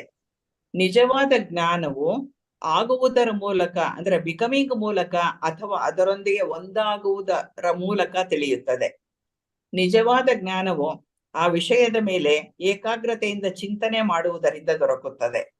ಏಕಾಗ್ರತೆ ಎಲ್ಲಿಯವರೆಗೆ ಅಂದರೆ ನೋಡುವವ ಮತ್ತು ನೋಡುವ ವಸ್ತು ಒಂದೇ ಆಗಬೇಕು. ಅದನ್ನೇ ಬಿಕಮಿಂಗ್ ಎನ್ನುವುದು. ಈಗ ಆ ವಸ್ತುವಿನ ಸತ್ಯವು ಅದರ ಭೂತ, ವರ್ತಮಾನ ಮತ್ತು ಭವಿಷ್ಯ ಎಲ್ಲವೂ ಸಹ ತಿಳಿಯುತ್ತದೆ. ಏಕತೆಯು ಸಾಧ್ಯವಾಗುವುದು ಕಾರಣದ ಹಂತದಲ್ಲಿ. ಉನ್ನತ ಮನಸ್ಸಿನ ಪ್ರಪಂಚವು ಅರೂಪ ಪ್ರಪಂಚವಾಗಿದೆ. ಪತಂಜಲಿ ಮಹರ್ಷಿಗಳು ಹೇಳುವಂತೆ ಯಾವುದೇ ವಸ್ತುವಿನೊಂದಿಗೆ ಒಂದಾಗಿ ಸಂಯಮ ಮಾಡುವುದರಿಂದ ಆ ವಸ್ತುವಿನ ಜ್ಞಾನವನ್ನ ಪಡೆಯಬಹುದು, ಅಥವಾ ಅದರೊಂದಿಗೆ ಗುರುತಿಸಿಕೊಳ್ಳುವುದರಿಂದಲೂ ಸಹ ಪಡೆಯಬಹುದು. ಇನ್ನು ಸ್ವಜ್ಞಾನ, ಅದಕ್ಕೆ ಹೋಗೋಣ. ಸ್ವಯಂ ಅನ್ನುವುದು ಯಾವಾಗಲೂ ವಿಷಯವಾಗಿದೆ, ಅದು ವಸ್ತುವಲ್ಲ. ಹಾಗಾಗಿ ನಾವು ಸ್ವಯಂನ ಮೇಲೆ ಹೇಗೆ ಮನಸ್ಸನ್ನ ಕೇಂದ್ರೀಕರಿಸುವುದು ಎನ್ನುವ ಪ್ರಶ್ನೆ ಏಳುತ್ತದೆ. HBB ಅವರು ಧ್ಯಾನದ ರೇಖಾಚಿತ್ರದಲ್ಲಿ ತಿಳಿಸಿರುವಂತೆ conceive of unity by expansion in space and infinity in time ಅನ್ನುತ್ತಾರೆ. ಅಂದರೆ ಅನಂತವಾದ ಸ್ಪೇಸ್ ಅಥವಾ ಜಾಗ ಮತ್ತು ಶಾಶ್ವತ ಕಾಲದ ಮೇಲೆ ಗಮನವನ್ನ ಕೇಂದ್ರೀಕರಿಸಿದಾಗ ನಾವೇ ಆ ಏಕತೆಯಾಗುತ್ತೇವೆ. ಅದೇ ಬ್ರಹ್ಮ, ಅದೇ ಆತ್ಮ, ಅದೇ ಏಕೈಕ ತತ್ವ ಅಥವಾ ಬ್ರಹ್ಮ. ಮಾಂಡುಕ್ಯ ಉಪನಿಷತ್ತು ಏನು ಹೇಳುತ್ತದೆಂದರೆ ಬ್ರಹ್ಮಂ ವೇದ ಬ್ರಹ್ಮಮೈವ ಭವತಿ ಅಂತ. ಅಂದ್ರೆ ಬ್ರಹ್ಮವನ್ನ ಅರಿತವನು ಬ್ರಹ್ಮವೇ ಆಗಿ ಬಿಡುತ್ತಾನೆ ಅಂತ. ಆತ್ಮವನ್ನ ಅರಿಯಬೇಕಾದರೆ ನಾವು ಆತ್ಮವೇ ಆಗಿ ಬಿಡಬೇಕು. ರಾಜಯೋಗದ ಅಗತ್ಯ ಸಾಧನಗಳೇ ಧಾರಣ, ಧ್ಯಾನ ಮತ್ತು ಸಮಾಧಿಗಳು. ದೇಹ, ಮನಸ್ಸು ಮತ್ತು ಇಂದ್ರಿಯಗಳ ಶುದ್ಧೀಕರಣಕ್ಕಾಗಿ ಯಮ, ನಿಯಮ, ಆಸನ, ಪ್ರಾಣಾಯಾಮ ಮತ್ತು ಪ್ರತ್ಯಾಹಾರಗಳನ್ನು ಸಹ ಅಭ್ಯಾಸ ಮಾಡಲೇಬೇಕು. ವೈಯಕ್ತಿಕ ಪ್ರಜ್ಞೆಯನ್ನ ದೈವಿಕ ಪ್ರಜ್ಞೆಯೊಂದಿಗೆ ಪುನರಾವರ್ತಿತ ಮತ್ತು ಪ್ರಗತಿಶೀಲವಾಗಿ ಲೀನಗೊಳಿಸುವುದೇ ಯೋಗ. ಸ್ವಜ್ಞಾನ ಯಾವುದೆಂದರೆ ಪ್ರಜ್ಞೆಯು ಒಂದೇ, ಅದು ವಿಭಾಗ ಮಾಡಲು ಸಾಧ್ಯವಿಲ್ಲದ್ದು, ಸದಾ ಪೂರ್ಣವಾಗಿರುವಂತಹದ್ದು, ಅದು ಎಲ್ಲ ಜೀವಿಗಳಲ್ಲಿಯೂ ಇದೆ. ಈ ದಿವ್ಯವಾದ ಪ್ರಜ್ಞೆ ಎಂಬ ಸಮುದ್ರದಲ್ಲಿ ಎಲ್ಲ ಜೀವಿಗಳು ಮತ್ತು ವಸ್ತುಗಳೂ ಸಹ ಮುಳುಗಿವೆ. ಹೊರನೋಟಕ್ಕೆ ಅವುಗಳ ಸ್ವಭಾವ, ಸ್ವರೂಪ ಅಥವಾ ಶರೀರದಿಂದ ಬೇರೆ ಬೇರೆ ಅಂತ ಅನ್ನಿಸಿದರೂ ಸಹ ಅವೆಲ್ಲವೂ ಒಂದೇ ಅಚ್ಚಿನಿಂದ ಬಂದಂತಹವು. ನಮ್ಮ ಮಾನಸಿಕ ಪ್ರಜ್ಞೆಯು ಈ ಅಚ್ಚಿನ ಆಕಾರವನ್ನು ತೆಗೆದುಕೊಂಡು ತಾನು ಬೇರೆ ಅನ್ನುವ ಭಾವನೆಯನ್ನ ತಾಳುತ್ತದೆ. ಆದುದರಿಂದ ಭಿನ್ನತೆಯನ್ನ ಸೃಷ್ಟಿ ಮಾಡುವುದೇ ಮನಸ್ಸು. ನಾವು ಮಾನಸಿಕ ಪ್ರಜ್ಞೆಯನ್ನ ಮೀರಿ ಶುದ್ಧ ಪ್ರಜ್ಞೆಯಾದ ದೈವಿಕತೆಗೆ ಏರಿದಾಗ ತನ್ನತನವನ್ನ ಬಿಟ್ಟು ದೈವಿಕ ಪ್ರಜ್ಞೆಯ ಸಾಗರದಲ್ಲಿ ತಾನೂ ಸಹ ಒಂದು ಎಂದು ಅರಿತಾಗ ಏಕತ್ವವನ್ನ ಅನುಭವಿಸುತ್ತೇವೆ. ಆಗ ಹನಿಯು ಸಾಗರವಾಗುತ್ತದೆ. ಆಗ ಒಮ್ಮೆಲೆ ನಾವು ಬ್ರಹ್ಮಾಂಡದಲ್ಲಿನ ಎಲ್ಲದರೊಂದಿಗೂ ಏಕತ್ವದ ಅನುಭವವನ್ನ ಪಡೆಯುತ್ತೇವೆ, ಎಲ್ಲವನ್ನೂ ಅರಿಯುತ್ತೇವೆ. ಅಲ್ಲಿನ ಎಲ್ಲ ವಸ್ತುಗಳು, ಎಲ್ಲ ಜೀವಿಗಳು ಸಹ ಒಂದೇ ಅನ್ನುವ ಸತ್ಯವನ್ನ ಅರಿಯುತ್ತೇವೆ. ಆತ್ಮ ಒಂದು ನೈಜತೆ. ಆತ್ಮನನ್ನ ತಿಳಿಯುವುದರಿಂದ ಉಳಿದ ಎಲ್ಲವನ್ನೂ ಸಹ ತಿಳಿಯಬಹುದು. ಹಾಗಾಗಿ ಸ್ವಜ್ಞಾನವೇ ಎಲ್ಲಕ್ಕಿಂತ ಉನ್ನತವಾದಂತಹ ಜ್ಞಾನವಾಗಿದೆ. ಪ್ರತಿಯೊಬ್ಬರೂ ಕೂಡ ಆತ್ಮಜ್ಞಾನಕ್ಕಾಗಿ ಶ್ರಮಿಸಬೇಕು. ವಂದನೆಗಳು. नमस्कार, बहुत बहुत धन्यवाद ललिता जी. प्लीज बने रहिएगा. अंतिम वक्ता के बाद हम प्रश्न उत्तर पर आएंगे. Smita ji please go ahead. I think आपका वो अगर थोड़ा हिल रहा है तो बीच में डिस्टर्बेंस आता है. आप डायरेक्ट भी बोल सकते हैं तो अच्छा है. Thank you.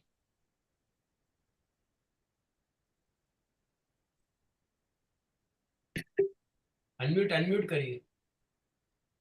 हाँ, ऑडिबल है अभी? हाँ अभी बढ़िया. ये ऑडिबल है? ठीक है. हाँ. ओके. Thank you. हाँ.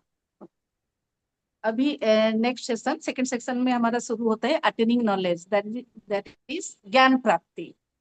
किसी चीज को जानने का अर्थ है उसके बारे में उसके 3 अवस्थाओं को हम समझना होता है. क्या है? स्थूल, सूक्ष्म और कारण. स्थूल ज्ञान क्या है? भौतिक इंद्रियों द्वारा तथा मन द्वारा जो व्याख्या होता है, जो भौतिक ज्ञान मिलता है उसको भौतिक विज्ञान बोलते हैं या स्थूल ज्ञान बोलते हैं. सूक्ष्म ज्ञान तर्क और प्रेरणा द्वारा, यह दर्शन, धर्म और तत्व मीमांसा है. कारण कार्य, इसका जो कारण कार्य ज्ञान है ये क्या है? आध्यात्मिक अनुभूति या ज्ञान द्वारा प्राप्त होता है. ये योग के द्वारा एक्चुअली प्राप्त होता है. ये यही योग है. वैज्ञानिक नीचे या स्थूल भौतिक अवस्था से शुरू करता है और सत्य तक चढ़ने की कोशिश करता है. योगी ऊपर से या करण अवस्था से शुरू करता है और उस सत्य का पूर्ण प्रमाण दिखाने के लिए नीचे उतरता है. देन हम आएंगे आध्यात्मिक बोध या ज्ञान योग के बारे में। बाह्य साधनों के बिना प्रत्यक्ष ज्ञान, आध्यात्मिक इंद्रियों द्वारा प्रत्यक्ष जागृत। एक है प्रत्यक्ष दृष्टि, सत्य का दर्शन, प्रत्यक्ष दृष्टा, इसको दृष्टा बोलते हैं, दृष्टा। प्रत्यक्ष श्रवण, श्रुति, वेदों का सत्य जो श्रुति द्वारा ऋषियों को बताया गया है वो प्रत्यक्ष श्रवण। देन स्मरण, स्मृति, उच्च मन में छिपा सच्चा ज्ञान स्वयं प्रकट होता है और सत्य के रूप में पहचाना जाता है। इसको अंतर्ज्ञान और विवेक कहते हैं। के लिए अभ्यर्थी को जग्रता क्या क्या होना चाहिए? विवेक, वैराग्य, सत संपत्ति और मुमुक्षुत्व। ज्ञान योग की प्रक्रिया या साधना वो क्या है? श्रवण, मनन, निधिध्यासन द्वारा वास्तविकता की प्रकृति पर चिंतन। अगर आप ज्ञान योग की दर ये साधन करना चाहते हैं। राजयोग शरीर और मन के आत्मा नियंत्रण पर जोर देता है। धारणा, ध्यान, समाधि पर केंद्रित होता है। राजयोग 3 पॉइंट पर केंद्रित करता है। देन भक्ति या क्रिया द्वारा ज्ञान। ज्ञान का अर्थ है सत्य की प्राप्ति। भक्ति के माध्यम से ज्ञान, इसको भक्ति योग बोलते हैं। तीव्र भक्ति अनुभव से भक्त की चेतना देवता के साथ एकरूप हो जाती है। जैसे उदाहरण यहाँ पे दिया गया है, संत मीराबाई जो कृष्ण के साथ उनका भावना और आनंद भक्ति भाव के साथ सत्य का बोध उनको हुआ था, उनका कृष्ण के साथ उसी टाइप का उनका क्या बोलते हैं, उनके साथ रिलेशन ऐसे था। जैसे हमारा जो जगन्नाथ जी का जो बोलते हैं कि दासिया बाउरी एक साल्वेक थे जो उनके साथ जगन्नाथ के साथ ऐसे उनका भक्ति योग से उनके साथ वो कनेक्ट थे। जैसे चैतन्य महाप्रभु वो भी कृष्णा जी के साथ ऐसे कनेक्ट थे। क्रिया द्वारा ज्ञान, कर्म योग। भगवद गीता में कृष्ण कहते हैं कि कर्म में कुशलता ही योग है। योग कर्मसु कौशलम। कार्य में कुशलता इंद्रिय चेतना के साथ तादात्म्य से आती है, ना कि अहंकारी चेतना के माध्यम से जो स्वाभाविक रूप से सीमित होती है। इसलिए अहंकारी चेतना के कर्ता भाव या कर्म फल के अहंकारी अपेक्षाओं को त्याग देना चाहिए। उन्हें ईश्वर के समक्ष समर्पित कर देना चाहिए, तभी उनको रियल ज्ञान आता है। दिव्य आत्मा व्यक्ति के माध्यम से काम कर रही है जो केवल साधन के रूप में कार्य करता है। ये कार्य में कुशलता है जो कर्म योग है, जो परम ज्ञान की ओर ले जाता है। देन आता है कि नोइंग बाय बिकमिंग। आप खुद उसको एक्सपीरियंस करके जानना, उसके अंदर जाके उसको समझना, बोलते हैं ना बनकर जानना। साधारण ज्ञान मानसिक अनुभूति या मानसिक विचार और अवधारणा है। सच्चा ज्ञान बनकर जानना या पहचान करके ज्ञान प्राप्त करना है। सच्चा ज्ञान किसी वस्तु पर एकाग्रता से तब तक प्राप्त होता है जब तक कि पर्यवेक्षक और अवलोकन में मन, जो हमारा उच्च मानसिक और कारण स्तर है, एक ना हो जाए, तब तक हमें सच्चा ज्ञान नहीं होता है। वस्तु का सत्य, उसका भूत, वर्तमान, भविष्य सब कुछ विषयों को ज्ञात हो जाता है। जब हमारा मन करण स्तर या उच्च मानसिक स्तर के लेवल में चला जाता है, तब हम सब कुछ विषय के बारे में हमारा ज्ञान होता है। कारण स्तर पर एकता संभव है। उच्च मानसिक दुनिया निराकार मतलब जिसका कोई आकार नहीं है, और अरूप दुनिया है। और मतलब जो अत्यंत बहुत सुंदर है, मतलब बहुत आनंद लगता है अरूप दुनिया में। तो जब आप कारण स्तर पर पहुंचते हैं तब आपको ये सारा माने निराकार या अरूप दुनिया में आप पहुंच जाते हैं। किसी भी वस्तु के साथ अभिन्न स्थिति प्राप्त करने की प्रक्रिया को संयम कहते हैं। बनकर जानना या पहचान करके ज्ञान प्राप्त करना। बनकर जानना मतलब आप खुद उसके अंदर जाके एक्सपीरियंस करके उसको समझना पड़ता है। देन आपका आता है सेल्फ नॉलेज, आत्मज्ञान। स्वयं हमेशा विषय होता है, कभी वस्तु नहीं। तो स्वयं पर ध्यान कैसे केंद्रित करें, ये अभी हम पे समझेंगे। एचपीवी ने बताया है कि अंतरिक्ष में विस्तार और समय में अनंतता द्वारा एकता की कल्पना करें। अनंत अंतरिक्ष और शाश्वत समय के रूप में एकता पर ध्यान केंद्रित करके हम वो एकता बन जाते हैं जो स्वयं या ब्रह्म या एक वास्तविकता है। ये बहुत बहुत डिफिकल्ट है, लेकिन अगर हम कोशिश करेंगे तो हम धीरे धीरे खुद को इम्प्रूव कर सकते हैं। ब्रह्म मांडुक उपनिषद में ये बताया गया है, ब्रह्म वेद ब्रह्म वो भवति, ब्रह्म वेद ब्रह्मैव भवति, जिसका अर्थ है ब्रह्म का ज्ञाता ब्रह्म बन जाता है, स्वयं को स्वयं बनकर ही जाना जा सकता है। राजयोग की आवश्यकता प्रक्रिया, धारणा, ध्यान, समाधि, शरीर मन और इंद्रियों की शुद्धि, यम नियम आसन प्राणायाम प्रत्याहार योग की प्राप्ति व्यक्तिगत चेतना के दिव्य चेतना के साथ बार बार क्रमिक विलय से होती है। बताया गया है आप कैसे आपको खुद को कैसे डेवलप करेंगे, कैसे बढ़ाएंगे, क्या है ना, यम नियम आसन प्राणायाम प्रत्याहार, ये सब आप अगर इसको आप फॉलो करेंगे तो आपको दिव्य ज्ञान दिव्य चेतना मिल सकता है। चेतना एक है, अविभाजित है, संपूर्ण है, ये सभी प्राणियों में एक है। सभी प्राणी और वस्तुएं इस दिव्य चेतना के सागर में डूबी हुई है। वे अपने रूप या शरीर के कारण अलग अलग प्रतीत होते हैं, जो कि केवल एक सांचा है। हम सब अलग अलग नजर आते हैं, लेकिन सबका चेतना एक है। यह मानसिक चेतना ही है जो इस सांचे का आकार ले लेती है और सोचती है कि वो एक अलग व्यक्ति है।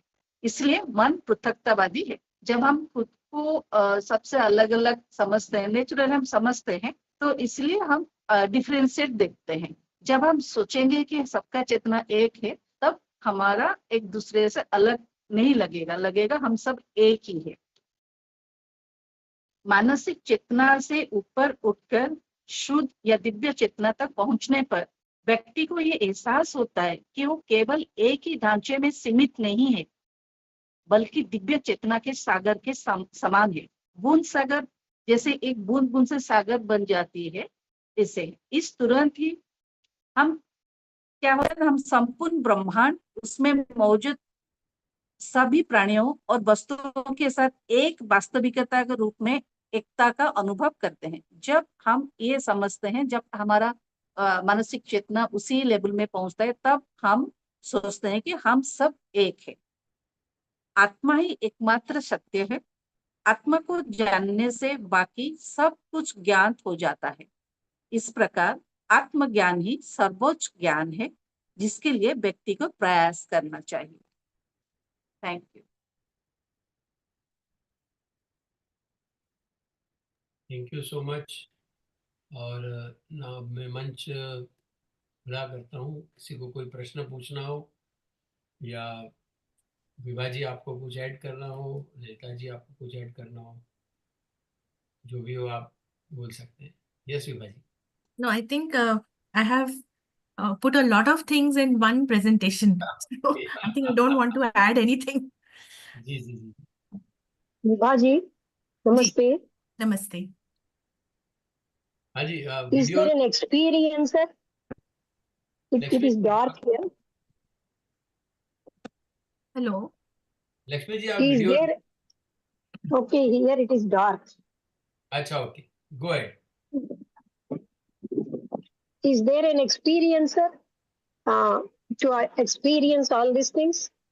Yes, actually it is, see, when we speak of the Trinity, the knower, known and knowledge.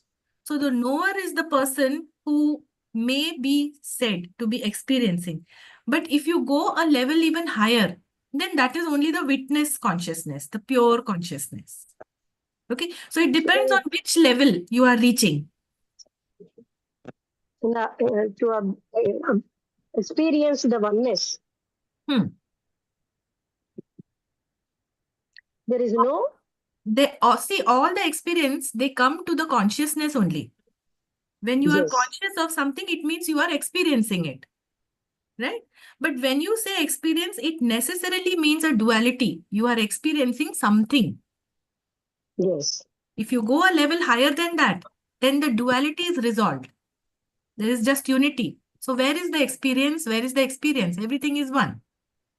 Yes. Yes. As though the doll made of salt went to the sea. What happens? It will dissolve in that. In that way, the experiencer in the highest level, there is no experiencer.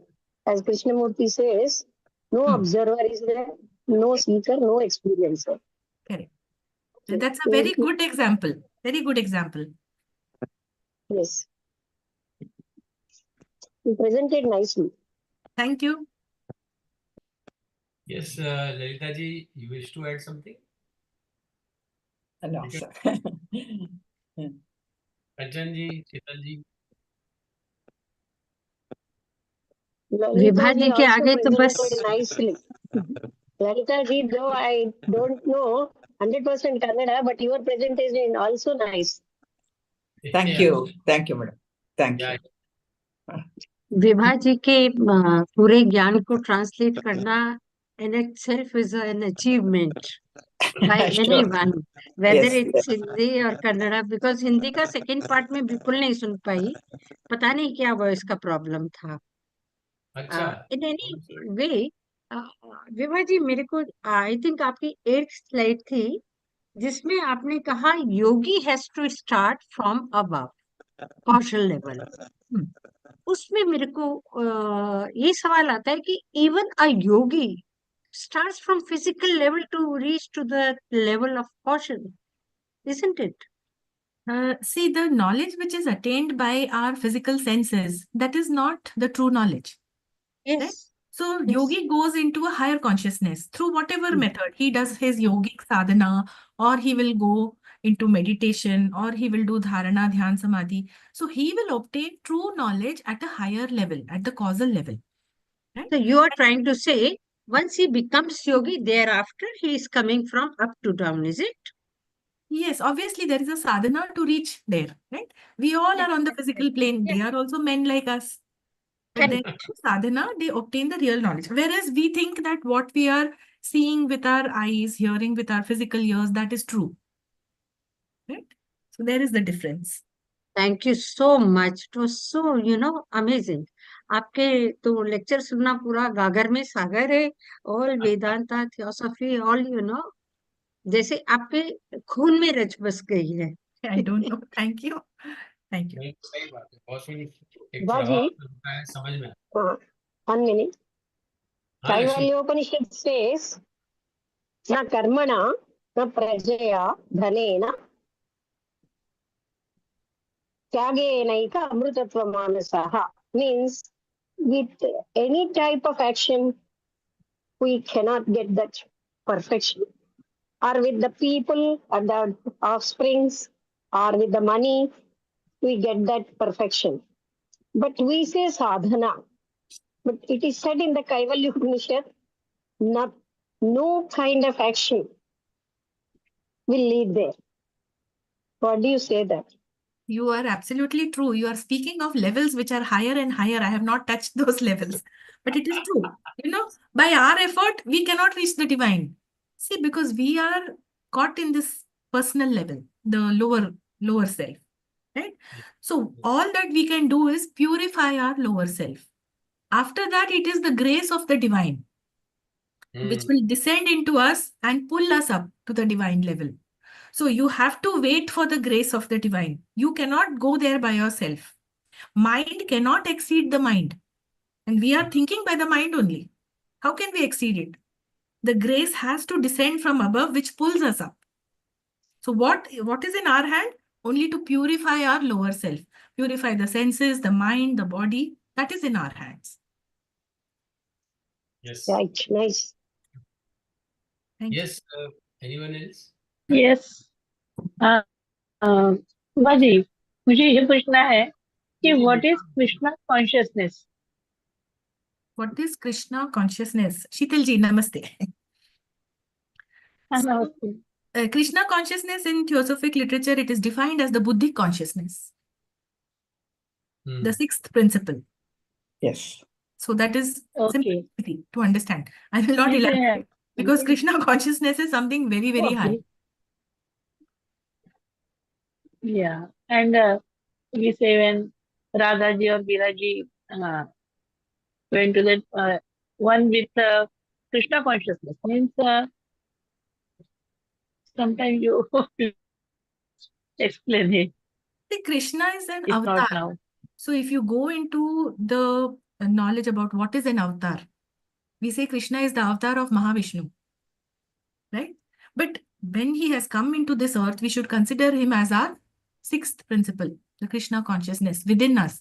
He has said this in the Gita also. I am seated in your heart. I am seated in the heart of each being. So for us, that is Krishna consciousness.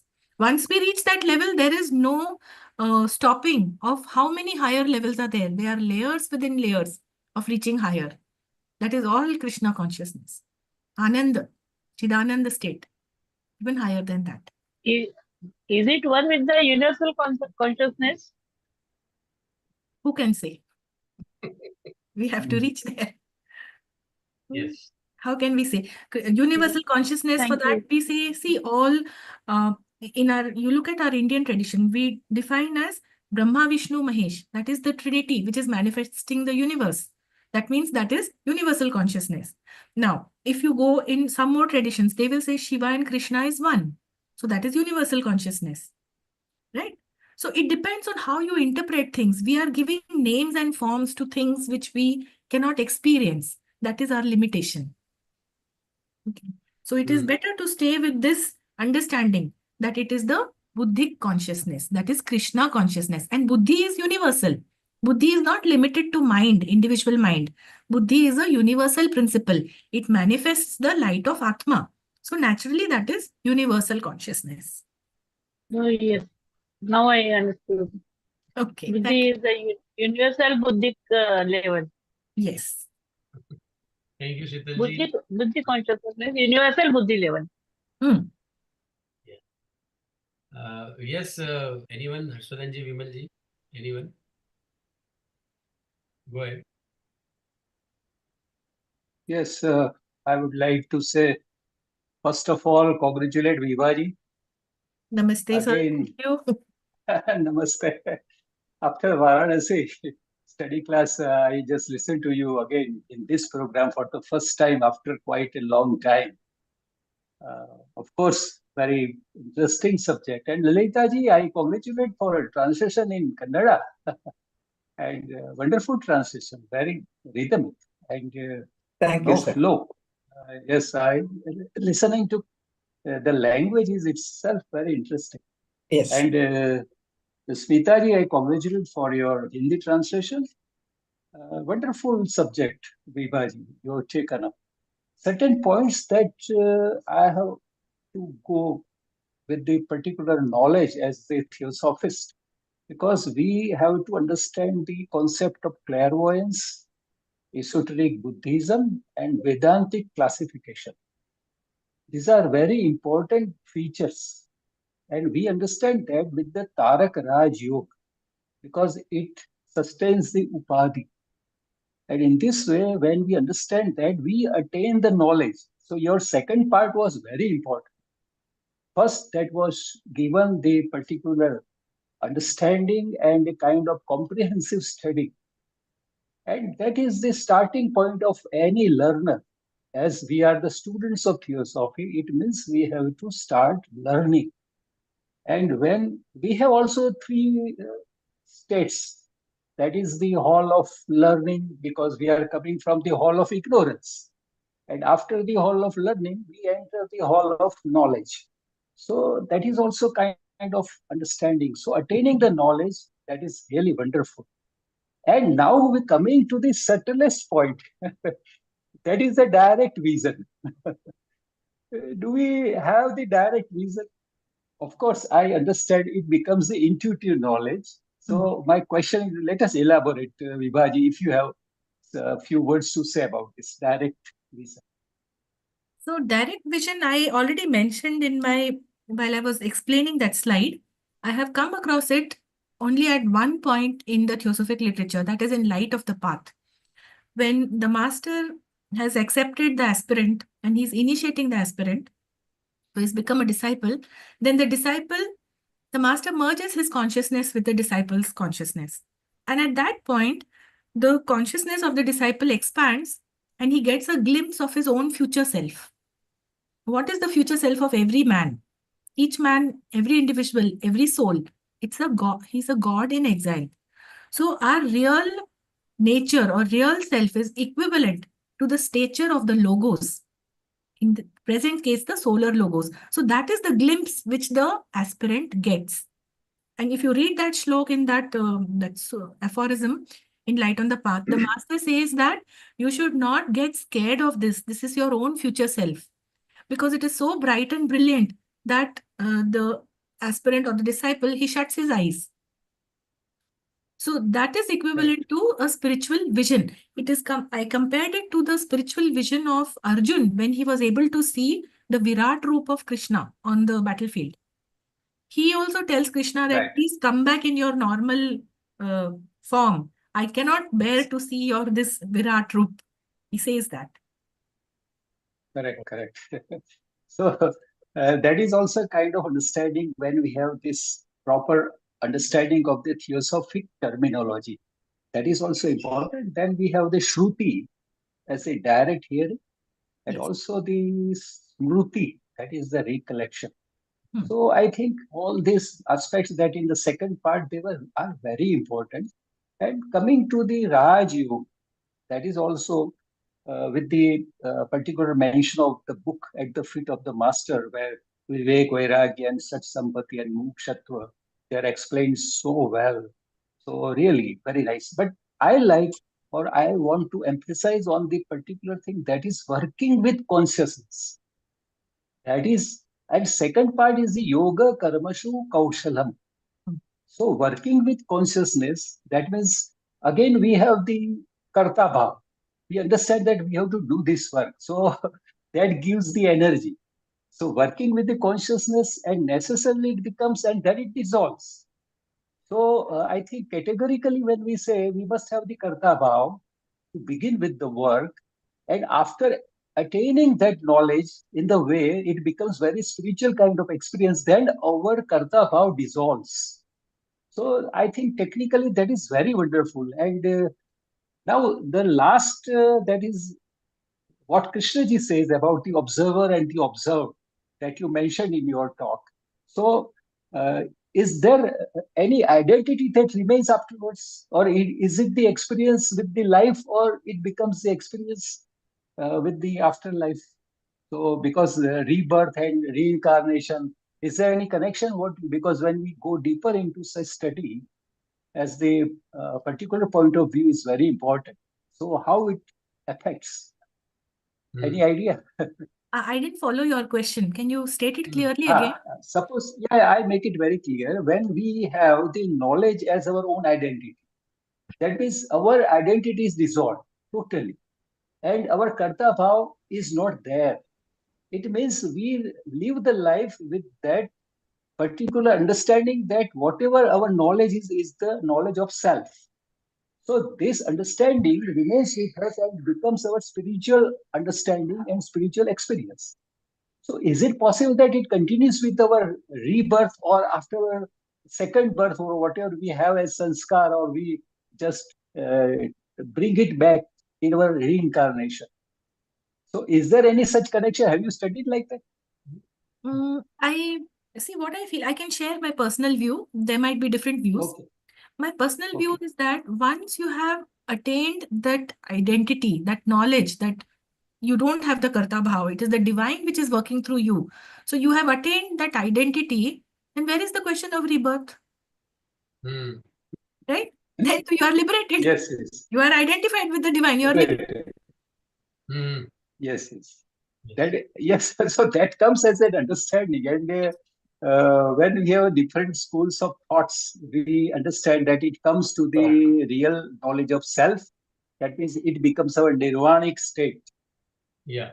So again, taking the birth is not the question. Yes. But I think the philosophy of certain Vedantis and certain kind of our own, even the sense of our what T. Supara has suggested, the way sometimes it becomes, even in Mahatma Patanjali's Yoga Sutra, we find this kind of thing. So, for the benefit of the other people, suppose you don't take the birth, but for the benefit of other people, you have to take the birth. Is Yes. it compulsory for taking the birth? Huh? It Yeah. is the choice. See, what is mentioned it. in Mahatma letters also, I don't know if this term is used, it is Jivan Mukti. Jivan Mukti means you don't need to necessarily incarnate in the physical level. But Yes. when they renounce Nirvana, right, the adepts, they have renounced Nirvana and they remain in their Nirman Kaya self. So they are able to take up Yeah. a physical body and work for the betterment or for the upliftment of those people who are still struggling in this lower life. Yes. That is possible. So that is that is what I understand actually. Because when we say okay, it's all right, we don't want any another birth, and we want to have all the particular life that is complete life, and it is for the moksha, whatever we understand as a nirvana.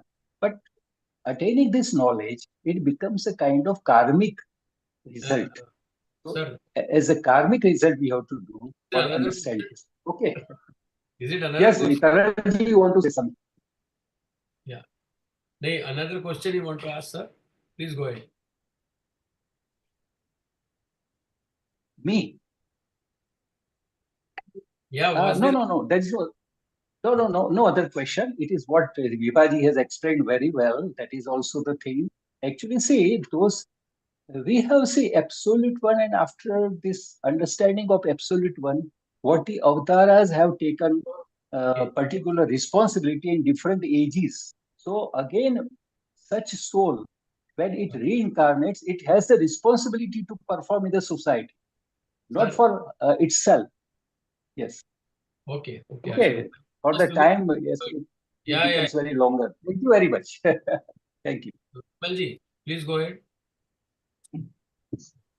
Yeah. Sorry, हाँ, there's Archana Yeah, please go ahead. somebody else is saying something. I don't have anything to add actually. That's just Okay. I wanted to Okay. enjoy the talk. That's all. Okay. You are forcing me to open the video. I know. But I just okay. One thing I can just say is that Yeah, sure. mostly this is this path or this Jnana Marga is personally my path is not this path, because my path is I'm not aiming for intuitive knowledge of things. Though at a very small level, I do experiment with silence, with quiet, with after reading, I remain quiet with what I have read. So that type of experimentation I do. But obviously, this is a very this is at a very high level. This type of study and this type of talk. So one thing like I can what like for example, if you think about what the masters say, that they know cosmogenesis at the solar system level only. Beyond that, they don't know, which makes me feel that with their extraordinary abilities, they don't know how the rest of the universe actually evolved or came into being. So there is something more in this whole aspect of knowledge or breaking through this shell and going through and seeing truth for what it is. Obviously, there is something much more than we understand. Personally, for me, it would just be experimenting with silence and seeing the intuitive thinking develop. That's what I feel for me works out. So that's all I can share. Thank you. Okay. It's nice to see Vibha here. Yes, Vimalji, same here. I would just like to add one small point which you mentioned, that the knowledge which is given to us by the masters or by HPP, it is confined to the solar system. That is true. So the knowledge which is given to us is confined to the solar system. It doesn't mean that the knowledge of the masters is confined.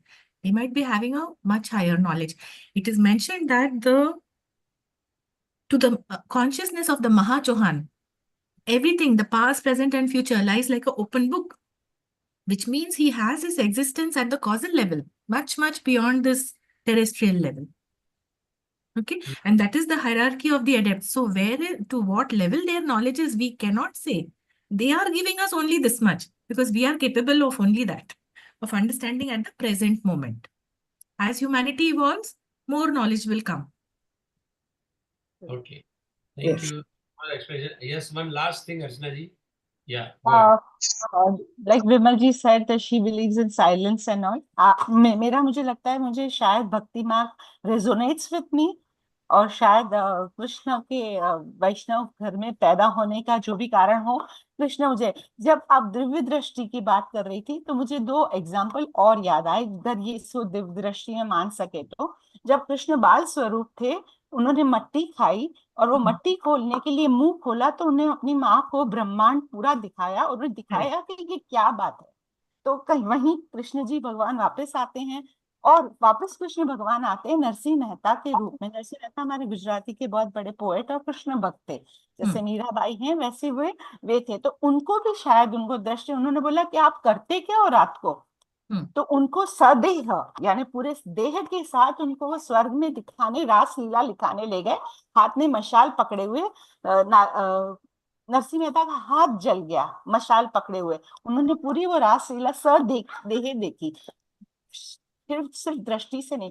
तो शायद कहीं it resonates with me the भक्ति मार्ग के दिव्य दृष्टि इतने वहां तक का लेवल अगर जब हम पहुंचे तो शायद हमें वो मिले। और यही नरसिंह मेहता कहते हैं कि हरि न भक्तो मुक्ति न मांगे, मांगे जन्म जन्म अवतार रे।